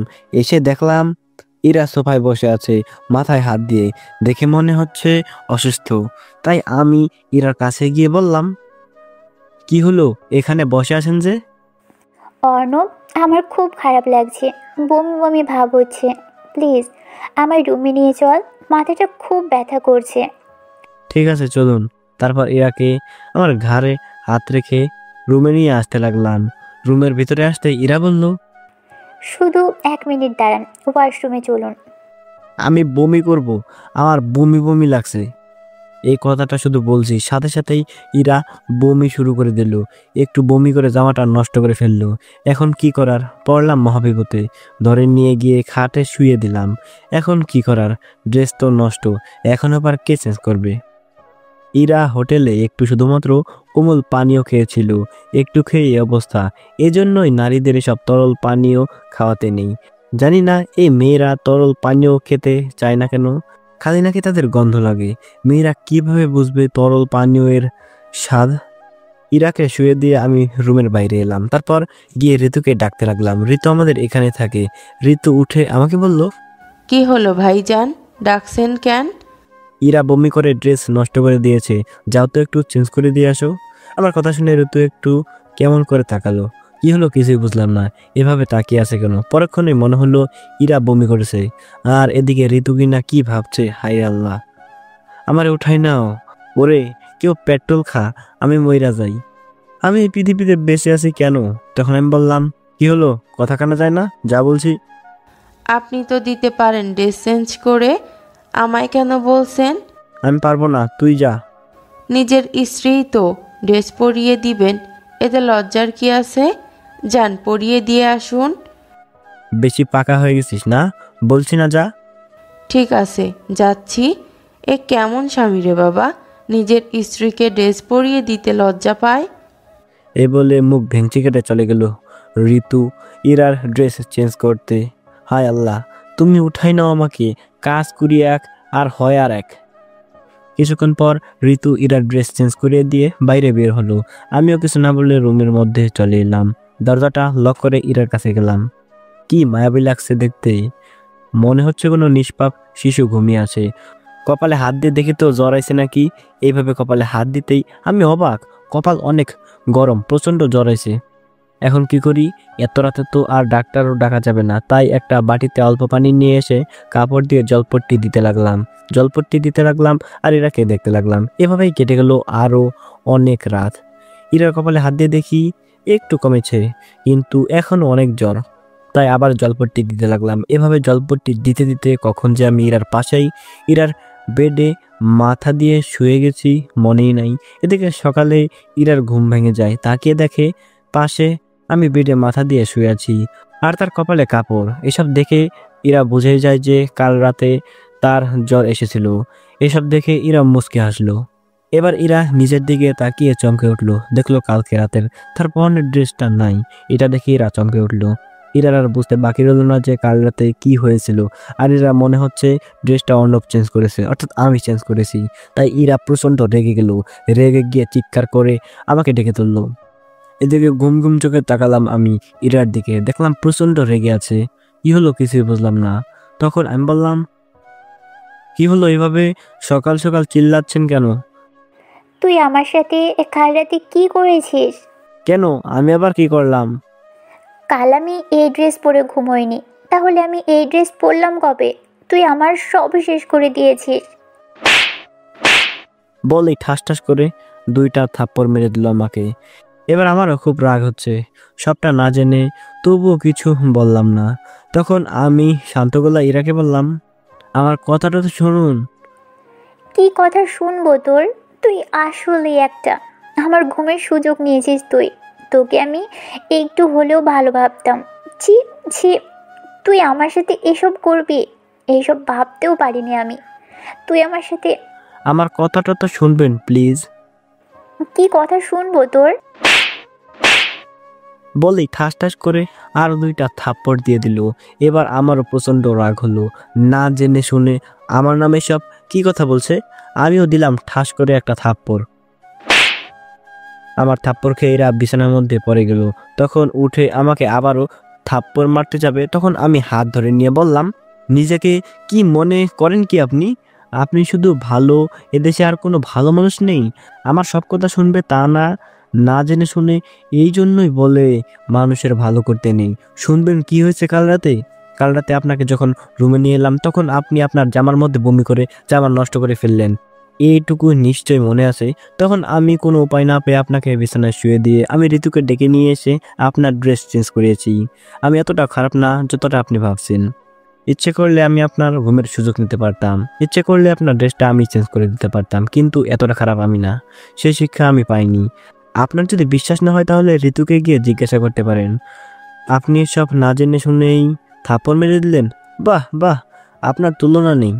এসব কথা বলে ইরার হাতটা এক ঝাটকা দিয়ে সরিয়ে দিলাম। তারপর রুম থেকে বেরিয়ে চলে আসলাম। ইরা পেছন থেকে অনেকবার ডাকাডাকি করলো। রুম থেকে বেরিয়ে বাড়ি থেকে বেরিয়ে চলে আসলাম। খুব রাগ হচ্ছে আমার। না, এভাবে চলতে দেওয়া যাবে না। ওকে আমি মুক্ত করে দিব, যতই কষ্ট হোক না। আমি চাই না আমার জন্য অন্য কেউ কষ্ট থাকুক। তারপর আমি ফাহাদকে কল করলাম। ফাহাদকে শুরু থেকে শেষ পর্যন্ত সব বললাম। তারপর বললাম ওর মামার সাথে কথা বলতে। আসলে ফাহাদের মামা হচ্ছে উকিল, ডিভোর্স স্পেশালিস্ট। তারপর আমি আর ফাহাদ তার মামার কাছে চলে গেলাম। ফাহাদ আমায় অনেকবার বলেছে সব ঠিক হয়ে যাবে, এরকম পাগলামি করিস না। আমি কোনো কথা না শুনে ফাহাদকে নিয়ে জোর করে তার মামার কাছে এলাম। কি লাভ জোর করে কারো ভালোবাসা আদায় করার? কি লাভ কাউকে আটকে রাখার? পাখি তো খোলা আকাশে ভালো, তাকে উড়তে দিতে হয়। তাকে এইভাবে খাঁচায় বন্দি করে রাখার কোনো মানে হয় না। তারপর ফাহাদের মামার কাছে সব শেয়ার করলাম, প্রথম থেকে শেষ পর্যন্ত সব খুলে বললাম। ফাহাদের মামা আমাকে বোঝাতে লাগলো যে সবকিছু ঠিক হয়ে যাবে। কিন্তু কে শুনে কার কথা? আমি আমার কথাতে দাঁড়িয়ে আছি। তারা আমাকে অনেক বোঝালো, কিন্তু কোনো লাভ হলো না। আমি আমার সিদ্ধান্তে অটল, কারণ ইরা আমার কাছে নিজেই ডিভোর্স চেয়েছে। আমি তাকে ভালোবাসি, এটা যেমন ঠিক, তেমনি ও আমাকে ভালোবাসে না, এটাও ঠিক। আমার প্রতি ওর কোনো ফিলিংস নেই। একতরফা ভালোবাসা তো আর পূর্ণতা পায় না। ইরা আমাকে আমার কাছে ডিভোর্স চেয়েছে, আর আমি এটা ওকে দিব। আমি একটা ভুল করেছি, তাই ভাবছি ওকে ডিভোর্স দিয়ে সেই ভুলটাকে শুধরে নেওয়ার। সে যদি নিজে আমার কাছে থেকে চলে যেতে চায় তাহলে আমি কিভাবে তাকে আটকে রাখি? সে সাধ্য আমার নেই। ফাহাদ এবং তাহাদের মামা অনেক বোঝাবুঝি করলো, কিন্তু কোনো লাভ হবে না। শেষমেশ ফাহাদের মামাকে বলে সব ঠিকঠাক করতে বললাম। ফাহাদের মামা কিছুদিন সময় নিল, সবেমাত্র বিয়ে হয়েছে, এর মধ্যে ডিভোর্স দেওয়া যায় না, তাই কিছুদিন সময় নিল ফাহাদের মামা সব ঠিক করার জন্য। তারপর ফাহাদ আর আমি সেখান থেকে চলে এলাম। তারপর সেখান থেকে এসে আড্ডা দিতে লাগলাম, একের পর এক সিগারেট খেলাম। সিগারেট খেয়ে এভাবেই চলে গেল সারাদিন, বাসায় একবারও ফিরলাম না। বর্তমানে রাত 10টা, এখন আমি বাইরে আছি, একবারের জন্য বাসায় যাইনি। আড্ডা দিতে দিতে এমন সময় ফোনটা বেজে উঠলো, তাকে দেখি ইরার নাম্বার। কোনো কথা না বলে ফোনটা কেটে দিলাম, কিন্তু আবার ফোন দিল, আমি আবারও কেটে দিলাম। ফোনটা পকেটে ঢুকাতেই আবার বেজে উঠলো। এবার অনেক রাগ হলো, অনেক রাগ নিয়ে ফোনটা বের করতে দেখি আম্মু। তখন আমি ফোনটা রিসিভ করলাম। ফোনটা রিসিভ করতে আম্মু ফোনের ওপাশ থেকে বলল, কে রে তুই কই? কেন, কি হয়েছে? তাড়াতাড়ি বাসায়, এক্ষুনি আয় বলছি। কেন, কিছু হয়েছে নাকি বাসায়? হারামজাদা, সারাদিন বাসায় নাই, বউকে রেখে সারাদিন বাসার বাইরে থাকিস, আর তোর পিঠে লাঠি ভাঙবো আজকে। কেন, কি হয়েছে? সারাদিন বাসায় থেকে কি করব? তুই তাড়াতাড়ি বাসায়। ঠিক আছে, যাচ্ছি। এই কথা বলে আমি ফোনটা কেটে দিলাম। তারপর ফাহাদের সাথে বাসায় আসতে লাগলাম। ফাহাদ তার বাসায় চলে গেলে আমি আমার বাসার দিকে হাঁটা দিলাম। কিছুক্ষণ পর বাসায় চলে এলাম। কলিং বেল চাপ দিতে আম্মু এসে দরজা খুলে দিল। আম্মু একটু রেগে আছে আমার উপর। তখন আমি আম্মুকে বললাম, কি হয়েছে, ফোন দিয়ে এত তাড়াতাড়ি ডাকলে কেন? এত তাড়াতাড়ি? রাত প্রায় 11টা বেজে গেল, আর সারাদিন তুই বাসায় আসলি না কেন? হ্যাঁ, ইরাকে একা বাসায় রেখে সারাদিন কই গেছিলি? কোথাও না, ফাহাদের সাথে ছিলাম। তো সারাদিন বাসায় আসিসনি কেন? আর খাওয়া দাওয়া করিসনি কেন? খেতে ইচ্ছে নেই তাই। এমন একটা কানের গোড়ায় দিব না, আর কোনো দিন যেন এমন না হয়। ঠিক আছে। তুই বাসা নেই বলে একবারও প্রয়োজন মনে করলি না খোঁজ খবর নেওয়ার? তুই নাই বলে সারাদিন এরা কিছু মুখে দেয়নি। আমি অবাক হলাম, আমার জন্য নাকি ইরা খায়নি, এটা আমার বিশ্বাসই হচ্ছে না। আমার জন্য আবার কেন না খেয়ে থাকবে? তখন আম্মু আমায় বলল, ইরার সাথে তোর কি কোনো কিছু হয়েছে? না, আমার সাথে আবার কি হবে? তাহলেও সারাদিন না খেয়ে আসে কেন? এত খেতে বললাম তাও খাচ্ছে না। ঠিক আছে, আমি দেখছি। তারপর আমি রুমের সামনে গেলাম। হালকা হাত দিতেই দরজা খুলে গেল। দরজাটা খোলাই ছিল। আমি ভিতরে গেলাম। আমি ভিতরে যেতে ইরা আমার দিকে উদাসভাবে তাকালো। তখন আমি বললাম, আপনি নাকি সকাল থেকে কিছুই মুখে দেননি, কি হয়েছে বলুন আমায়। তুই আমাকে ক্ষমা করে দে, তখন আমি না জেনে শুনেই তোকে ওভাবে মারাটা আমার উচিত হয়নি। আপনি ক্ষমা চাচ্ছেন কেন? আমি কিছু মনে করিনি। আর সরি তখন ওভাবে থাপড়ানোর জন্য। সত্যি আমায় ক্ষমা করে দিয়েছিস? দিয়েছি। এবার বলুন, সকাল থেকে কেন কোনো খাবার খাননি? তুই কেন সকাল থেকে কিছু খাসনি? রাগ করে চলে গেছিস? আমার সঙ্গে আপনার কি? তোর সাথে আমার অনেক কিছু, এখন খাবি কিনা বল। না, আমার খিদে নেই, আপনি গিয়ে খেয়ে আসুন। তুই না খেলে আমিও খাবো না। আজব ঝামেলায় পড়লাম তো। বললাম না আমি খাবো না, খিদে নেই। যান, আপনি গিয়ে খেয়ে আসুন। না, আমি খাবো না। তুই না খেলে আমিও খাবো না। আমার সাথে আপনার কি? তোর সাথে আমার অনেক কিছু, যেটা তোকে বোঝাতে পারবো না। এখন তুই খাবি কিনা বল। ঠিক আছে, চলেন। কোথাও যাওয়া লাগবে না, তুই এখানেই থাক, আমি খাবার নিয়ে আসছি। এ বলে ইরা খুশি মনে চলে গেল খাবার আনতে। আমি ওই ফাঁকে ফ্রেশ হয়ে আসলাম। তারপর ইরা খাবার নিয়ে এলো, কিন্তু প্লেট একটা। তখন আমি ইরাকে বললাম, আপনি খাবেন না? খাবো তো। তাহলে প্লেট একটা কেন নিয়ে আসলেন? এক প্লেটে খাবো। কি সব বলছে না বলতা বল, মাথা খারাপ হয়ে গেছে আপনার? আমার মাথা ঠিকই আছে, একটা প্লেটে খাবো আর তুই আমায় খাইয়ে দিবি। আমি কাউকে খাইয়ে দিতে পারবো না। দিবি না, তোর ঘাড় দিবে। আমি কখনো আপনাকে খাইয়ে দিতে পারবো না, সে অধিকার আমার নেই। তাহলে আমি খাবো না। আজব তো। এখন বল, তুই আমায় খাইয়ে দিবি কি না? না হলে কিন্তু আমি খাবো না। কি ঝামেলায় পড়লাম রে বাবা। ঠিক আছে, দিচ্ছি। তারপর ইরা প্লেটে খাবার তুলে দিল, আমি ওকে খাইয়ে দিতে লাগলাম। মন চায় সারা জীবন এভাবে খাইয়ে দিই, কিন্তু সে অধিকারটা আমার নেই। আমি ইরাকে খাইয়ে দিতে লাগলাম, তখন ইরা খাবার তুলে আমাকে খাইয়ে দিতে লাগলো। এক প্রকার জোর করে খাইয়ে দিল। সারা জীবন যদি এভাবে খাইয়ে দিতে পারতাম, আরও যদি আমায় খাইয়ে দিত, তাহলে কতই না ভালো হতো। এইসব ভাবতে লাগলাম আর খাইয়ে দিতে লাগলাম। খাইয়ে দিতে দিতে বললাম, আর তো কয়েকটা দিন, তারপর আপনি মুক্ত। আমার কথা শুনে ইরা খাওয়া বন্ধ করে দিল। ইরা কেমন জানি করে উঠলো, তারপর আমাকে বলল, মুক্ত মানে কি? না কিছু না। তারপর আমি ইরাকে খাইয়ে দিলাম। ইরা প্লেট রাখার জন্য গেল, আমিও নিচে বিছানাটা করে নিলাম, নিচে শুতে যাব। এমন সময় ইরা রুমে এসে বলল, কি রে, তুই নিচে শুয়েছিস কেন? তো আমি ঘুমাবো না নাকি এখন রুমের বাইরে যেতে বলবেন? বাইরে কেন যাবি? আয়, খাটে আয়। কি বললেন, আবার বলেন তো শুনি। বলছি যে খাটে আয়, নিচে অনেক ঠান্ডা, ঠান্ডা লেগে যাবে আবার। সেদিন তো আপনি খাটে শুইতে বাধা করছিলেন, তাহলে আজ কেন খাটে শুইতে বলছেন? সময়ের সাথে সাথে সব কিছু পরিবর্তন হয়। আয়, খাটে আয়। না, আমি নিচে ভালো আছি। উপরে গেলে হয়তো আপনার কোনো ক্ষতি করে দিতে পারি, তাই আমি নিচেই ভালো আছি। ক্ষতি হলে হবে, উপরে আয়। মাথা কি নষ্ট নাকি আপনার? তখন আবার উল্টোপাল্টা কিছু হয়ে গেলে আমার দোষ দিবেন। এত কথা বলিস কেন?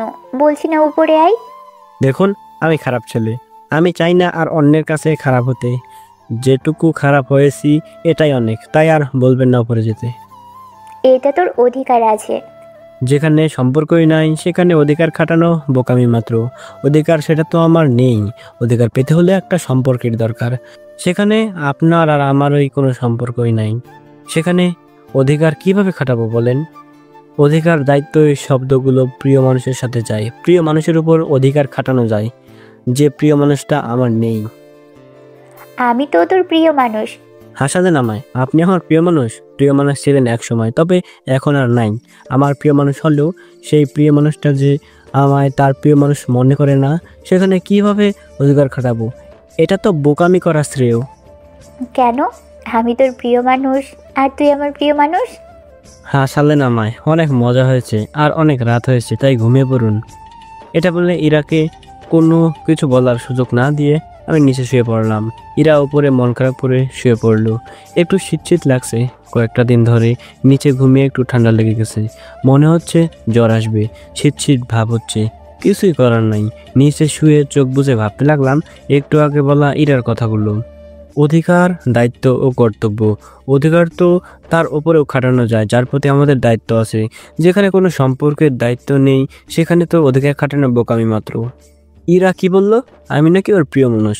আজ পর্যন্ত কারো অপ্রিয় থেকে প্রিয় হতে পারলাম না, আর আজ আমি তোর প্রিয় মানুষ, ভাবতে অবাক লাগে। একটু আগে ইরার বলা কথাগুলো শুনে প্রমাণিত হয় সে আমাকে ভালোবাসে। এটা কি আদৌ সম্ভব? সে তো আমার কাছে মুক্তি চেয়েছে, তাহলে আজ আমি কি করে তার প্রিয় মানুষ হলাম? তাকে মুক্তি দিয়ে দিব আমি। আমি কখনোই তার প্রিয় মানুষ হতে পারি না, এটা জীবনেও সম্ভব না। হয়তো নিচে শুইতেছি দেখে একটু মায়া হলো, তাই মনে হয় এমন করলো। আসলে একটা মানুষের কাছে অনেকদিন থাকলে তার প্রতি একটু হলেও মায়া জন্মায়। আমার প্রতি কি তার একটু মায়া জন্মেছে? আমার তো মনে হয় না। এসব নানা রকম চিন্তাভাবনা নিয়ে কখন যে ঘুমিয়ে গেলাম মনে নাই। এদিকে মাঝরাতে ঘুম থেকে জেগে যায় ইরা। নিচে তাকিয়ে দেখে আমি ঠান্ডায় কাঁপতেছি, তাই ইরা তাড়াতাড়ি নিচে নেমে আমার কপালে হাত দিয়ে দেখে যে প্রচণ্ড গরম, প্রচণ্ড জ্বর এসেছে। তাই ইরা কোনো কিছু না ভেবে আমাকে তুলে বিছানায় শুয়ে দিল। তারপর একটা বাটিতে পানি নিয়ে এসে জলপট্টি দিতে লাগলো মাথায়। ইরা আমার মাথায় জলপট্টি দিতে লাগলো আর আমার দিকে এক দৃষ্টিতে তাকিয়ে দেখতে লাগলো। এমন সময় জ্বরের কারণে আমার মুখ থেকে বেরিয়ে এলো, কি করে বোঝাই আমি তোমাকে কতটা ভালোবাসি? তোমায় যদি এই বুকটাকে ছিঁড়ে দেখাতে পারতাম যে কতটা ভালোবাসি তোমায়, তোমাকে যে আমি অসম্ভব ভালোবাসি। তুমি চলে গেলে আমি কি নিয়ে বাঁচবো? আমার বেঁচে থাকার ইচ্ছাটাই যে মরে যাচ্ছে। তুমি কেন আমাকে কষ্ট দাও? তোমাকে আমি সেই ছোট্টবেলা থেকে কতটা ভালোবাসি সেটা যদি তুমি জানতে। তুমি অনেক কষ্ট দাও, তুমি খুব পচা, খুব পচা, খুব পচা। অনেক অনেক কষ্ট হয় আমার, আমি আর নিতে পারছি না এগুলো। তোমায় ছাড়া আমি বাঁচতে পারবো না, সত্যি সত্যি মরে যাব আমি তোমাকে না পেলে। আমি মানছি তোমার সাথে অন্যায় করেছি, কিন্তু আমি যা করেছি সব আমার ভালোবাসার কারণে করেছি, তোমাকে পাওয়ার কারণে করেছি। তাই বলে এতটা কষ্ট দিবে আমায়? নিজের থেকেও বেশি ভালোবাসি তোমায়। তুমি যদি আমার জীবন থেকে চলে যাও তবে সেদিনই এই অর্ণব নামের খারাপ ছেলেটা পৃথিবীর বুক থেকে মুছে যাবে। তোমায় ছাড়া কোনোদিনও বাঁচতে পারবো না। কেন তুমি আমায় বোঝো না? আম্মু ছাড়া আমায় কেউ বোঝে না, কেউ বোঝে না, কেউ না। এসব আরও নানান ইমোশনাল কথা আমার মুখ থেকে বের হতে লাগলো। এদিকে আমার কথা শুনে ইরার মুখ থেকে কোনো কথা বের হচ্ছে না। এসব কথা শুনে চোখ ভিজে উঠলো ইরার। এতটা ভালোবাসি আমি তাকে, সে তা কল্পনাও করেনি। আমি যে এতটা কষ্ট পাচ্ছি তার জন্য এটাও ভাবতে পারেনি ইরা। এমনটা নয় যে ইরা আমাকে ভালোবাসে না, সে আমাকে ভালোবেসে ফেলেছে, কিন্তু কোনো এক অদৃশ্য শক্তি তাকে বাধা দিচ্ছে। সেও যে খুব ভালোবেসে ফেলেছে আমাকে। তখন ইরা মুচকে এসে বলল, তোকে তো অনেক আগেই ভালোবেসে ফেলেছি, কিন্তু কখনো বলতে পারিনি যে আমি তোকে ভালোবাসি। কোনো এক অদৃশ্য শক্তি আমায় বাধা দিচ্ছে। কিভাবে বোঝাই আমি তোকে আমি কতটা ভালোবেসে ফেলেছি। খুব শীঘ্রই তোমার সব কষ্ট ভুলিয়ে নিজের করে নিব তোমাকে, আর কোনো কষ্ট পেতেই দিব না। খুব শীঘ্রই তোমাকে আপন করে নিব তোমার অভিমান ভাঙিয়ে। এসব কথা আমি শুনতে পাইনি, কারণ আমি ঘুমিয়েছিলাম। এসব কথা বলে ইরা আমাকে জোরে ধরে ঘুমিয়ে পড়ে। এদিকে সকাল সকাল ঘুম ভেঙে যায় আমার। বুকে কিছু ভারী অনুভব হতে আমার ঘুম ভেঙে যায়। বুকের দিকে তাকাতেই দেখি কোনো একটা মেয়ে আমার বুকের মধ্যে শুয়ে আছে। চুলগুলো তার মুখের সামনে থাকায় চেনা যাচ্ছে না। মুখের চুলগুলো সরাতেই আমি শখ, দেখলাম ইরা আমার বুকের উপর শুয়ে আছে। এমনটা কখনো কল্পনা করতে পারিনি আমি।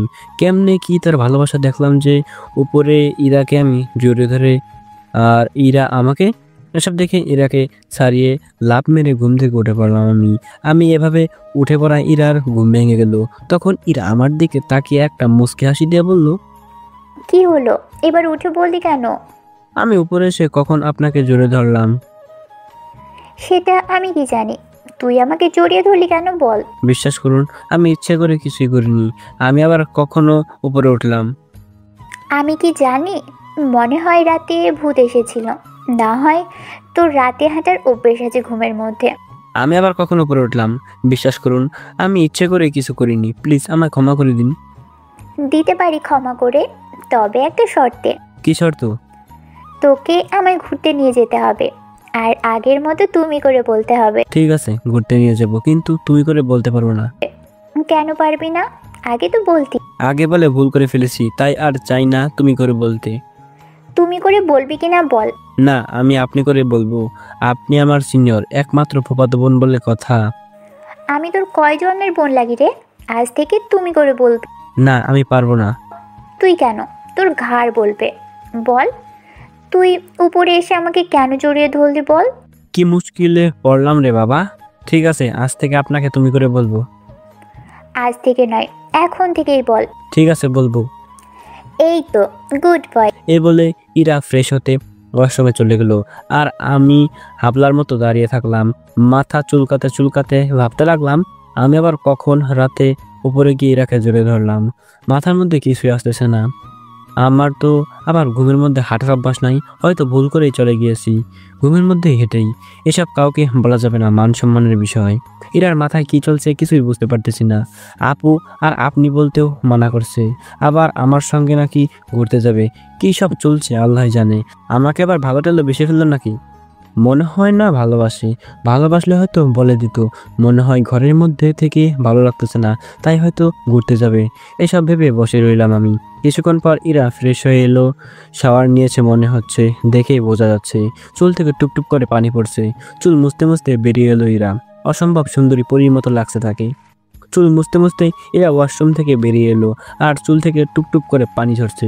দৃশ্যটা মনোমুগ্ধকর। মন চাইছে পেছন থেকে গিয়ে জড়িয়ে ধরি, তার লম্বা ভেজা চুল মুখে ডুবিয়ে দেই, কিন্তু কি করার, আশায় আশায় রয়ে গেল। আমার এই আশা কোনোদিনও পূর্ণ হবার নয়। একটা মানুষের তো আর সবকিছু পূর্ণতা পেতে নেই। ইরা আয়নার সামনে দাঁড়িয়ে চুল মুছতেছে, আর আমি এই দৃশ্যটা উপভোগ করতেছি। এক দৃষ্টিতে তাকিয়ে আছি আমি তার দিকে। যার ঘরে বউ আছে সেই বুঝে এই একটা ফিলিংসের অনুভূতি। আমাদের এই অনুভূতি পেতে হলে বিয়ে করতে হবে, তাই আর দেরি না করে যান বিয়ে করে ফেলুন। আমি এক ধ্যানে ইরার দিকে তাকিয়ে আছি, আমার কোনো হুঁশ নেই। ইরা চুল মুছতে মুছতে কখন যে আমার সামনে এসে দাঁড়িয়েছে বুঝতেই পারিনি। ইরার তুড়িতে আমার ধ্যান ভাঙলো। তখন ইরা বলল, কি রে, এভাবে কি দেখছি? তোমাকে দেখতেছি, যতই দেখতেছি ততই মনে হয় মন ভরে না। মন চায় তোমার ওই ভেজা চুল মুখে ডুবিয়ে দেই। তোমার ওই ভেজা চুলের স্বাদ নেই। অজান্তে মুখ থেকে বেরিয়ে গেল কথাটা। যা ইচ্ছে করতে পারিস, বাধা দিয়েছে কে? না, ইয়ে মানে সরি, ভুল করে বলে ফেলেছি। এটা বলে আমি তাড়াতাড়ি ওয়াশরুমে চলে গেলাম ফ্রেশ হতে। এখানে থাকলেই সব শেষ। আর ইরাই বা কি বলল, মাথা পুরো হ্যাং মারতেছে। কি বলতে গিয়ে কি বলে ফেলেছি, মান সম্মান সব শেষ। এসব ভাবলে আমার মাথার তার ছিঁড়ে যাবে, তাই এসব না ভেবে আমি গোসলটা সেরে নিলাম। এই যে পড়লাম ফাটা বাসে, কাপড় আনি নাই, অথচ গোসল সেরে নিলাম, পড়লাম মহাবিপদে। তখন আমি ওয়াশরুমের দরজা খুলে হালকা দেখলাম কেউ নাই, তাই ভাবলাম ওয়াশরুম থেকে বেরিয়ে কাপড়টা নিয়ে আসি। কাপড় নিয়ে আসার জন্য ওয়াশরুম থেকে এক পা বার করতে পরক্ষণে মনে পড়লো কাপড় নিতে নিতে এমন সময় যদি কেউ রুমে চলে আসে তাহলে মান সম্মান সব শেষ। তাই ওয়াশরুম থেকে আম্মু আম্মু করে কয়েকটা ডাক দিলাম, কিন্তু কেউ আসলো না। তাই এক প্রকার বাধ্য হয়ে টাওয়াল পেঁচিয়ে ওয়াশরুম থেকে বের হলাম কাপড় নিতে। ওয়াশরুম থেকে বের হতে আলমারির কাছে যেতেই কেউ একজন রুমে প্রবেশ করলো। তাকিয়ে দেখলাম ইরা। ইরা আমাকে দেখে কোনো রিয়াক্ট করলো না। কি মেরে বাবা, লজ্জা শরম বলতে কিছু নেই? ইরা সেখানে দাঁড়িয়ে আছে, আমার দিকে তাকিয়ে মুচকি মুচকি হাসছে। মনটা চায় গিয়ে মুখটা ভেঙে দেই, লজ্জা শরম বলতে কিচ্ছুই নাই। এই মুহূর্তে আমার মাটির সাথে মিশে যেতে ইচ্ছা করতেছে। সেখানে না দাঁড়িয়ে দিলাম এক দৌড়ে চলে আসলাম ওয়াশরুমে। মান সম্মান সব শেষ।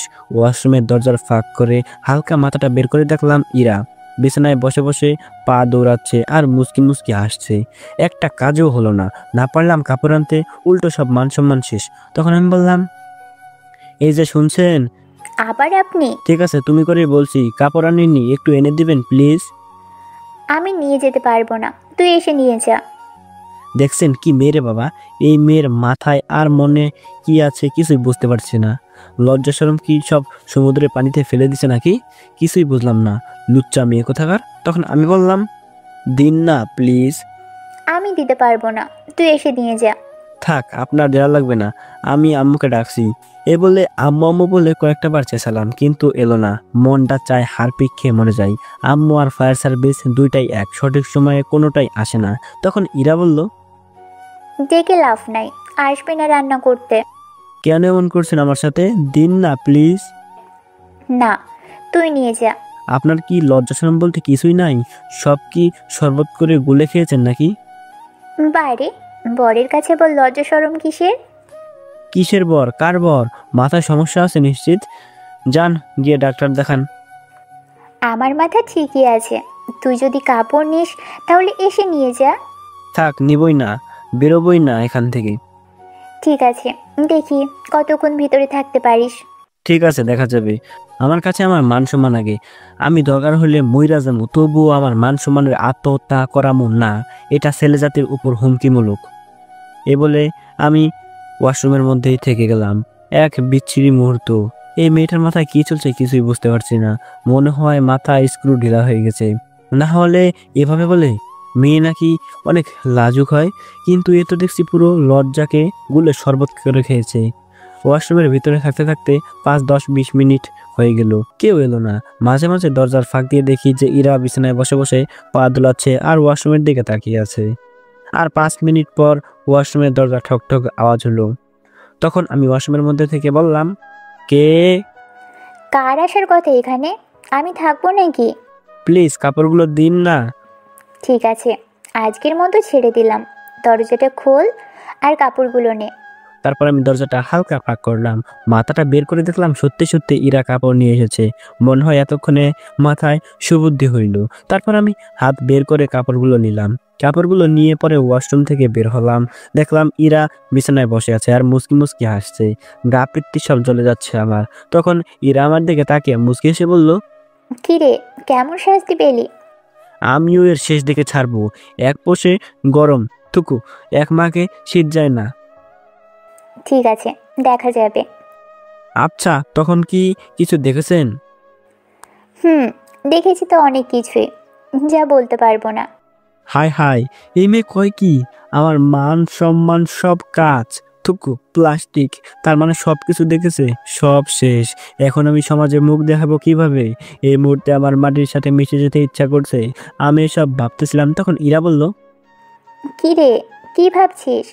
সত্যি কি আপনি কিছু দেখেছেন? না, কিছুই দেখিনি। তুই তো টাওয়াল পরেই ছিলিস, কিভাবে দেখবো? আর টাওয়ালটা না পরেও আসতে পারতি। যাক বাবা, কিছুই দেখেননি, দেখলে মান সম্মান সব শেষ। আমার পিঠ থুকু মুখ সমাজে দেখাতে পারতাম না। যাক বাবা, বাঁচলাম। তখন আমি ইরাকে বললাম, তো তখন আপনি হঠাৎ করে রুমে কিভাবে এলেন? তুই তো হাম্বা হাম্বা করে গরুর মতো চিল্লাচ্ছিলিস। ও, আসলে দোষটা আমারই। তখন যদি না ডাকতাম তাহলে রুমে আসতো না, আর চুপচাপ কাপড়গুলো নিয়ে আসতে পারতাম না। মারো, মুঝে মারো। মনে হচ্ছে নিজের চুলগুলো নিজে ছিঁড়ে নেই। তখন ইরা বলল, চল নিচে চল, খাওয়ার জন্য ডাকছে। ঠিক আছে চলেন। তারপর ইরার সাথে নিচে গিয়ে খাবার খেয়ে নিলাম। খাওয়ার সময় দেখলাম পায়ে সুরসুরি হচ্ছে। ইরার দিকে তাকাতে দেখলাম ইরা মুচকি মুচকি হাসছে। আমার আর বুঝতে বাকি রইল না কিছু। এই মেয়েটার মাথার তার ছেঁড়া নাকি, কিছুই বুঝতে পারছি না। কখন কি করে আর মনে কি আছে কেউ জানে না, নিজেও জানে না। কি সন্দেহ, শোকে আবার পাগল টাগল হয়ে গেল নাকি, বলা যায় না, হইতেও পারে। তারপর কোনো রকমে খেয়ে দিয়ে বাসা থেকে বের হলাম। বাসা থেকে বেরিয়ে ফাহাদকে ডেকে নিলাম। তারপর ফাহাদের সাথে আড্ডা দিতে লাগলাম। আড্ডা দিতে দিতে দুপুর হয়ে গেল। তারপর আমি বাসায় চলে এলাম। বাসায় এসে কলিং বেল চাপ দিতেই ইরা দরজা খুলে দিল। অবাক হলাম, কারণ আম্মু ছাড়া কেউ দরজা খুলে দেয় না। আজকে ইরা খুলে দিল, ভাবতে অবাক লাগছে। আর মনে হয় আমার জন্য অপেক্ষা করছিল, কারণ কলিং বেল চাপ দিতেই সাথে সাথে দরজা খুলে দিল। আমি আর কিছু না ভেবে রুমে গেলাম। খুব ক্লান্ত লাগছে, তাই ফ্রেশ হয়ে দিলাম এক ঘুম। বিকেল টাইমে বুকের উপর কিছু ভারী অনুভব করলাম, আর দম বন্ধ হওয়ার উপক্রম। আমার ঘুমটা ভেঙে গেল। কেউ মনে হচ্ছে আমার টোটো চুষছে স্টেপের মতো। এটা স্বপ্ন ভেবে কিছুই করলাম না আমি। আস্তে আস্তে টোটো কেউ, এটা স্বপ্নে হলেও বাস্তব রকমের অনুভূতিকেও হার মানাবে। কি এক অনুভূতি তা বলে বোঝাতে পারবো না আপনাদের। স্বপ্ন ভেবে আমিও ঠোঁটে দিলাম এক কামড়। সাথে সাথে কারো আউ করে চিৎকারের শব্দ পেলাম। লাফ মেরে উঠলাম আমি। কি হলো কিছুই বুঝতে পারলাম না। আমি তো স্বপ্ন দেখছিলাম, তাহলে এভাবে চিৎকার দিল কে? এমন সময় দেখলাম আমার পাশে ইরা দাঁড়িয়ে আছে, আর তার ঠোঁট দিয়ে একটু একটু করে রক্ত বেরোচ্ছে। মাথায় কিছুই ঢুকতেছে না। মাথা পুরো ফ্রি ফায়ার খেললে যেমন ল্যাগ মারে ফোন, তেমনি আমার মাথাও ল্যাগ মারতেছে। মাথা কিছুই আসতেছে না। কি হলো এখানে? আর এটার ঠোঁটতে এবার রক্ত কেন বের হচ্ছে? আমি তো স্বপ্নে ঠোঁট কামড় দিয়েছিলাম। স্বপ্নে কামড় দিলে কি কার ঠোঁট থেকে রক্ত পড়ে নাকি? তার মানে একটু আগে আমি যেটা স্বপ্ন ভাবলাম সেটা সত্যি, সেটাই বাস্তব। কেমনে কি? এটা ভাবতে আমি অজ্ঞান হয়ে যাচ্ছি। ইরার দিকে তাকিয়ে দেখলাম মুচকি মুচকি হাসছে লজ্জা পেয়ে। আমি হাবলার মতো তাকিয়ে রইলাম ইরার দিকে। আমায় এভাবে তাকিয়ে থাকতে দেখে ইরা বলল, কি রে, এভাবে হাবলার মতো তাকিয়ে আছিস? এইটা কি হলো কিছুই বুঝতে পারলাম না। এত বুঝতে হবে না তোকে, রেডি হ তাড়াতাড়ি। রেডি হব মানে কি? তুই যে এখন ঘুরতে নিয়ে যাবি বলেছিলিস, যা তাড়াতাড়ি রেডি হ। ঠিক আছে হচ্ছি, আপনি রুম থেকে যান। রুম থেকে যাব কেন? রেডি হব, রুম থেকে যান। রেডি হ, আমি কি বাধা দিচ্ছি নাকি? সত্যি মাথায় সমস্যা আছে। এ বলে আমি একটা ব্ল্যাক শার্ট আর একটা ব্ল্যাক প্যান্ট নিয়ে ওয়াশরুমে চলে গেলাম। 5 মিনিট পর ওয়াশরুম থেকে বের হলাম। পরে বের হয়ে দেখি ইরা নেই। আসলে মেয়েটার মাথায় সমস্যা আছে। 2 মিনিট আগে গেলে কি হতো? সত্যি মেয়ে মানুষের মন বোঝা কঠিন। তারপর আমি ব্ল্যাক শার্ট আর প্যান্ট পরে শার্টের হাতা কুনি পর্যন্ত বোল্ড করে দিলাম। তারপর একটা কালো ব্যান্ডেড ঘড়ি পরে নিলাম। চুলগুলো বরাবরের মতোই সাজিয়ে নিলাম। তারপর তৈরি হয়ে রুম থেকে বের হলাম। রুম থেকে বের হয়ে সিঁড়ি বেয়ে নিচে নামতে নামতে দেখলাম ইরা সোফায় বসে আছে। কালো একটা শাড়ি পরেছে। সত্যি অসাধারণ লাগছে তাকে। আজীবন দেখলে মায়া কমবে না তার প্রতি। যে কেউ আমাদের দেখলে বলবে কপত কপতি। আমি নিচে নেমে এলাম। ইরা আমার দিকে হা করে তাকিয়ে রইল। তারপর আমি শার্টটা ঝাঁকিয়ে একটু ভাব নিলাম। এটা দেখে ইরা রেগে তাকালো। তারপর আম্মুর থেকে বিদায় নিয়ে বাইরে এলাম। বাইরে এসে বাইকের কাছে যেতেই ইরা বলল, কি রে, বাইকের কাছে আসলি কেন? তো যাব কিভাবে? বাইক না, রিক্সায় যাব। বাইকে যাব না। কেন? বাইকে গেলে কি সমস্যা? আর রিক্সায় আমার ভালো লাগে না। বাইকে যাব না, ব্যাস। আর সেই দিন কি রিক্সায় ভালো লাগে নাই? ঠিক আছে চলেন। কি রে, তুই আবার আপনি করে বলছিস? মুখ ফসকে বেরিয়ে গেছে, আর বলবো না, চলেন। তারপর ইরা আর আমি একটা রিক্সা নিলাম। সেদিনের মতো আজও একই অবস্থা। রিক্সার জায়গা কম। ইরার সাথে আমার শরীর স্পর্শ হচ্ছে।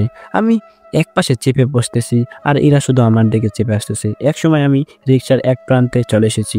তখন ইরা বলল, কি রে, তুই পড়ে যাবি তো, এদিকে চেপে আয়। না থাক, আমি এখানেই ঠিক আছি। এদিকে আয় বলছি। এ বলে ইরা আমাকে টেনে নিল, তার পাশে ঘেঁষে বসিয়ে দিল, আর আমায় ধরে রইল। কি এক অন্যরকম অনুভূতি। ইরা হাত ধরেই আছে, ছাড়ার কোনো নাম নেই।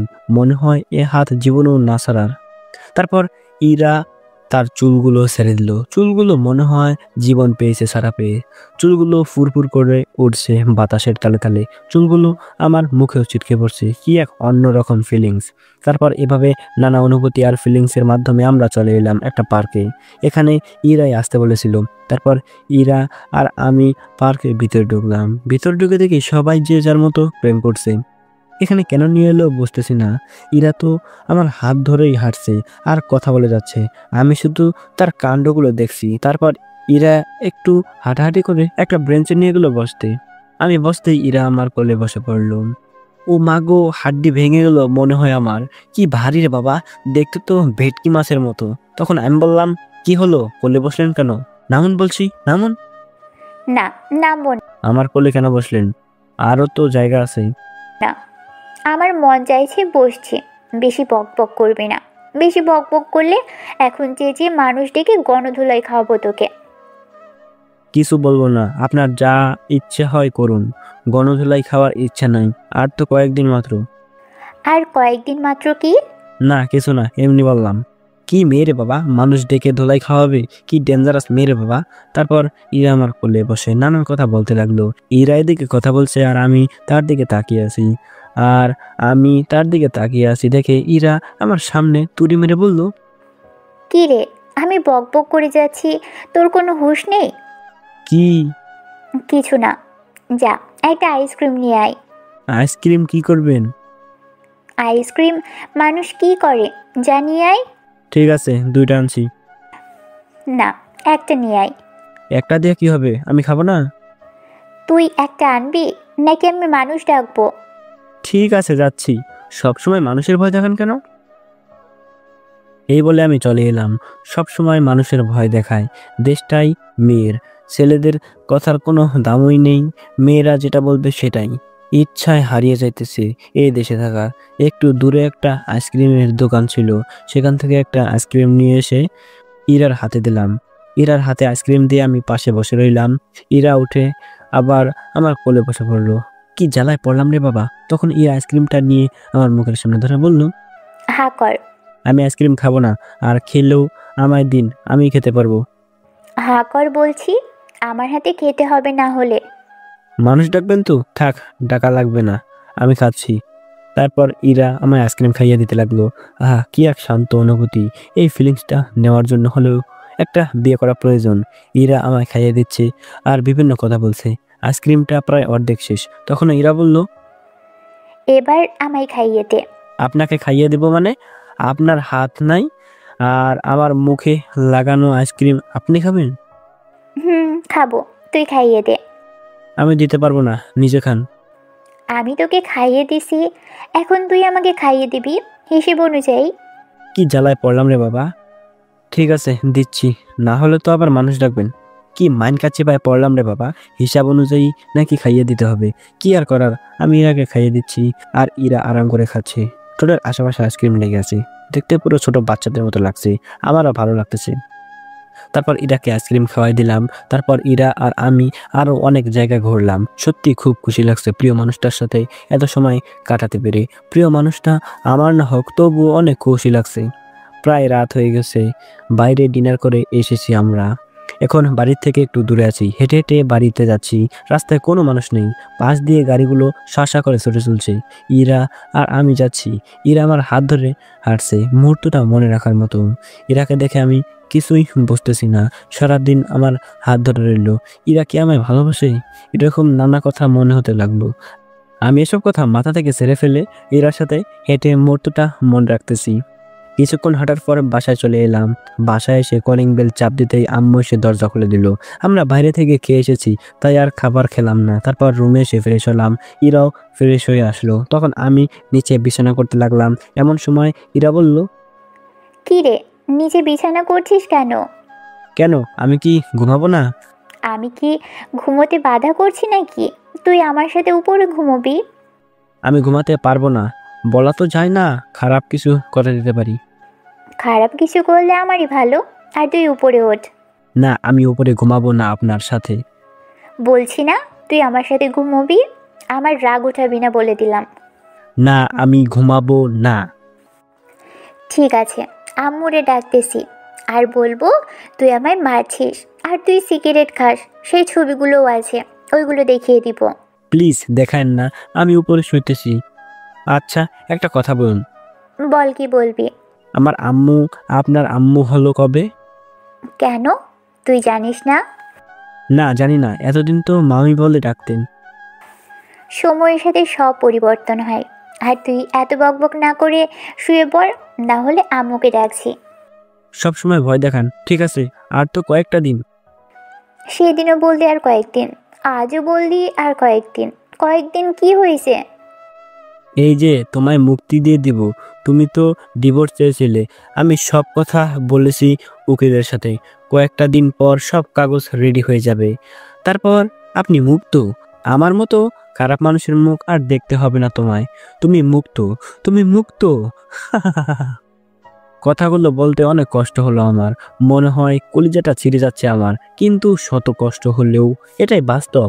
মুক্তি চেয়েছে আমার কাছ থেকে, আর আমি সেটা দিব। ভালোবাসা তো জোর করে বেঁধে রাখা যায় না। ইরা আমার না পাওয়া এক পবিত্র ভালোবাসা। এদিকে আমার কথায় ইরার বুকটা কেঁপে উঠল, ধক করে উঠল ইরার বুকটা। ইরার চোখ থেকে এক ফোঁটা জল গড়িয়ে পড়ল। ইরার সাথে সাথে আমায় জড়িয়ে ধরলো, শক্ত করে জড়িয়ে ধরে কেঁদে কেঁদে বলল, কি বললি তুই? আমায় মুক্ত করে দিবি? আমি চাই না মুক্তি, আমি তোর বুকের মধ্যেখানে বন্দি হয়ে থাকতে চাই। তুই কেন বুঝিস না আমি যে তোকে কতটা ভালোবাসি? তুই কি কিছুই বুঝতে পারিস না? আমি তোকে পাগলের মতো ভালোবেসে ফেলেছি। মুখ ফুটে বলতে পারিনি ঠিকই, কিন্তু তোকে অনেক ভালোবাসি। যেদিন থেকে বিয়ে হয়েছে সেদিন থেকে আমি তোকে স্বামী হিসেবে মেনে নিয়েছি। তোর উপরে একটু রেগেছিলাম, তাই এমন করেছি। তোকে যে অনেক ভালোবেসে ফেলেছি। তুই আমায় ছেড়ে যাস না। তুই ছেড়ে গেলে আমি হয়তো মরেই যাব। ছেড়ে যাস না আমায়। আমার দরকার হলে ঘরের এক কোণে জায়গা দিলেই হবে। তোকে যে অনেক অনেক ভালোবাসি, যা বলে প্রকাশ করতে পারবো না। তুই আমার না বলা ভালোবাসা। কথাগুলো বলেই ইরা আমাকে জোরে ধরে কাঁদতে কাঁদতে লাগলো। এদিকে ইরা আমাকে এত ভালোবাসে সেটা ভাবতেও পারিনি আমি। সাথে সাথে ইরাকে শক্ত করে জড়িয়ে ধরে বললাম, কোথাও যাব না পাগলি, আমি যে তোমায় ভালোবাসি, কখনো ছেড়ে যাব না। আমি তোমায় বুকের মাঝে যত্নে রাখতে চাই, তোমায় যে অনেক অনেক ভালোবাসি আমি। তোমার, শুধু তোমার। এ জীবনে তোমায় ছাড়া আর কিছুই চাই না আমি। অনেক অনেক ভালোবাসি তোমায়। ইরা আমার কথা শুনে আরো শক্ত করে জড়িয়ে ধরলো। আমিও তাকে খুব যতনে বুকে জড়িয়ে নিলাম। ইরা আমার বুকে মাথা রেখে কেঁদে চলেছে। তখন আমি মাথাটা আমার বুক থেকে উঠিয়ে বললাম, কি হলো বউ, কাঁদছো কেন? এমনি। বউ, তোমায় কিন্তু কাঁদলে অনেক কিউট লাগে, মন চায় থাপড়াইয়া আরো কাঁদাই। তো থাপড়াইয়া কাঁদা না দেখি।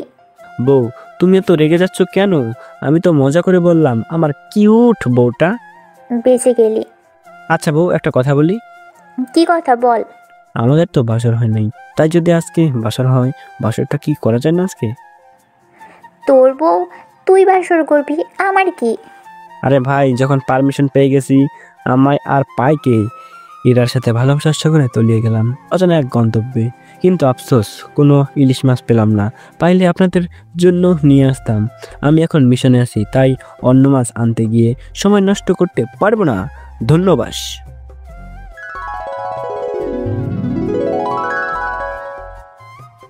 সমাপ্ত। তো বন্ধুরা, গল্পটা আপনাদের কাছে কেমন লাগলো? আই হোপ আপনাদের কাছে গল্পটা ভালো লাগছে।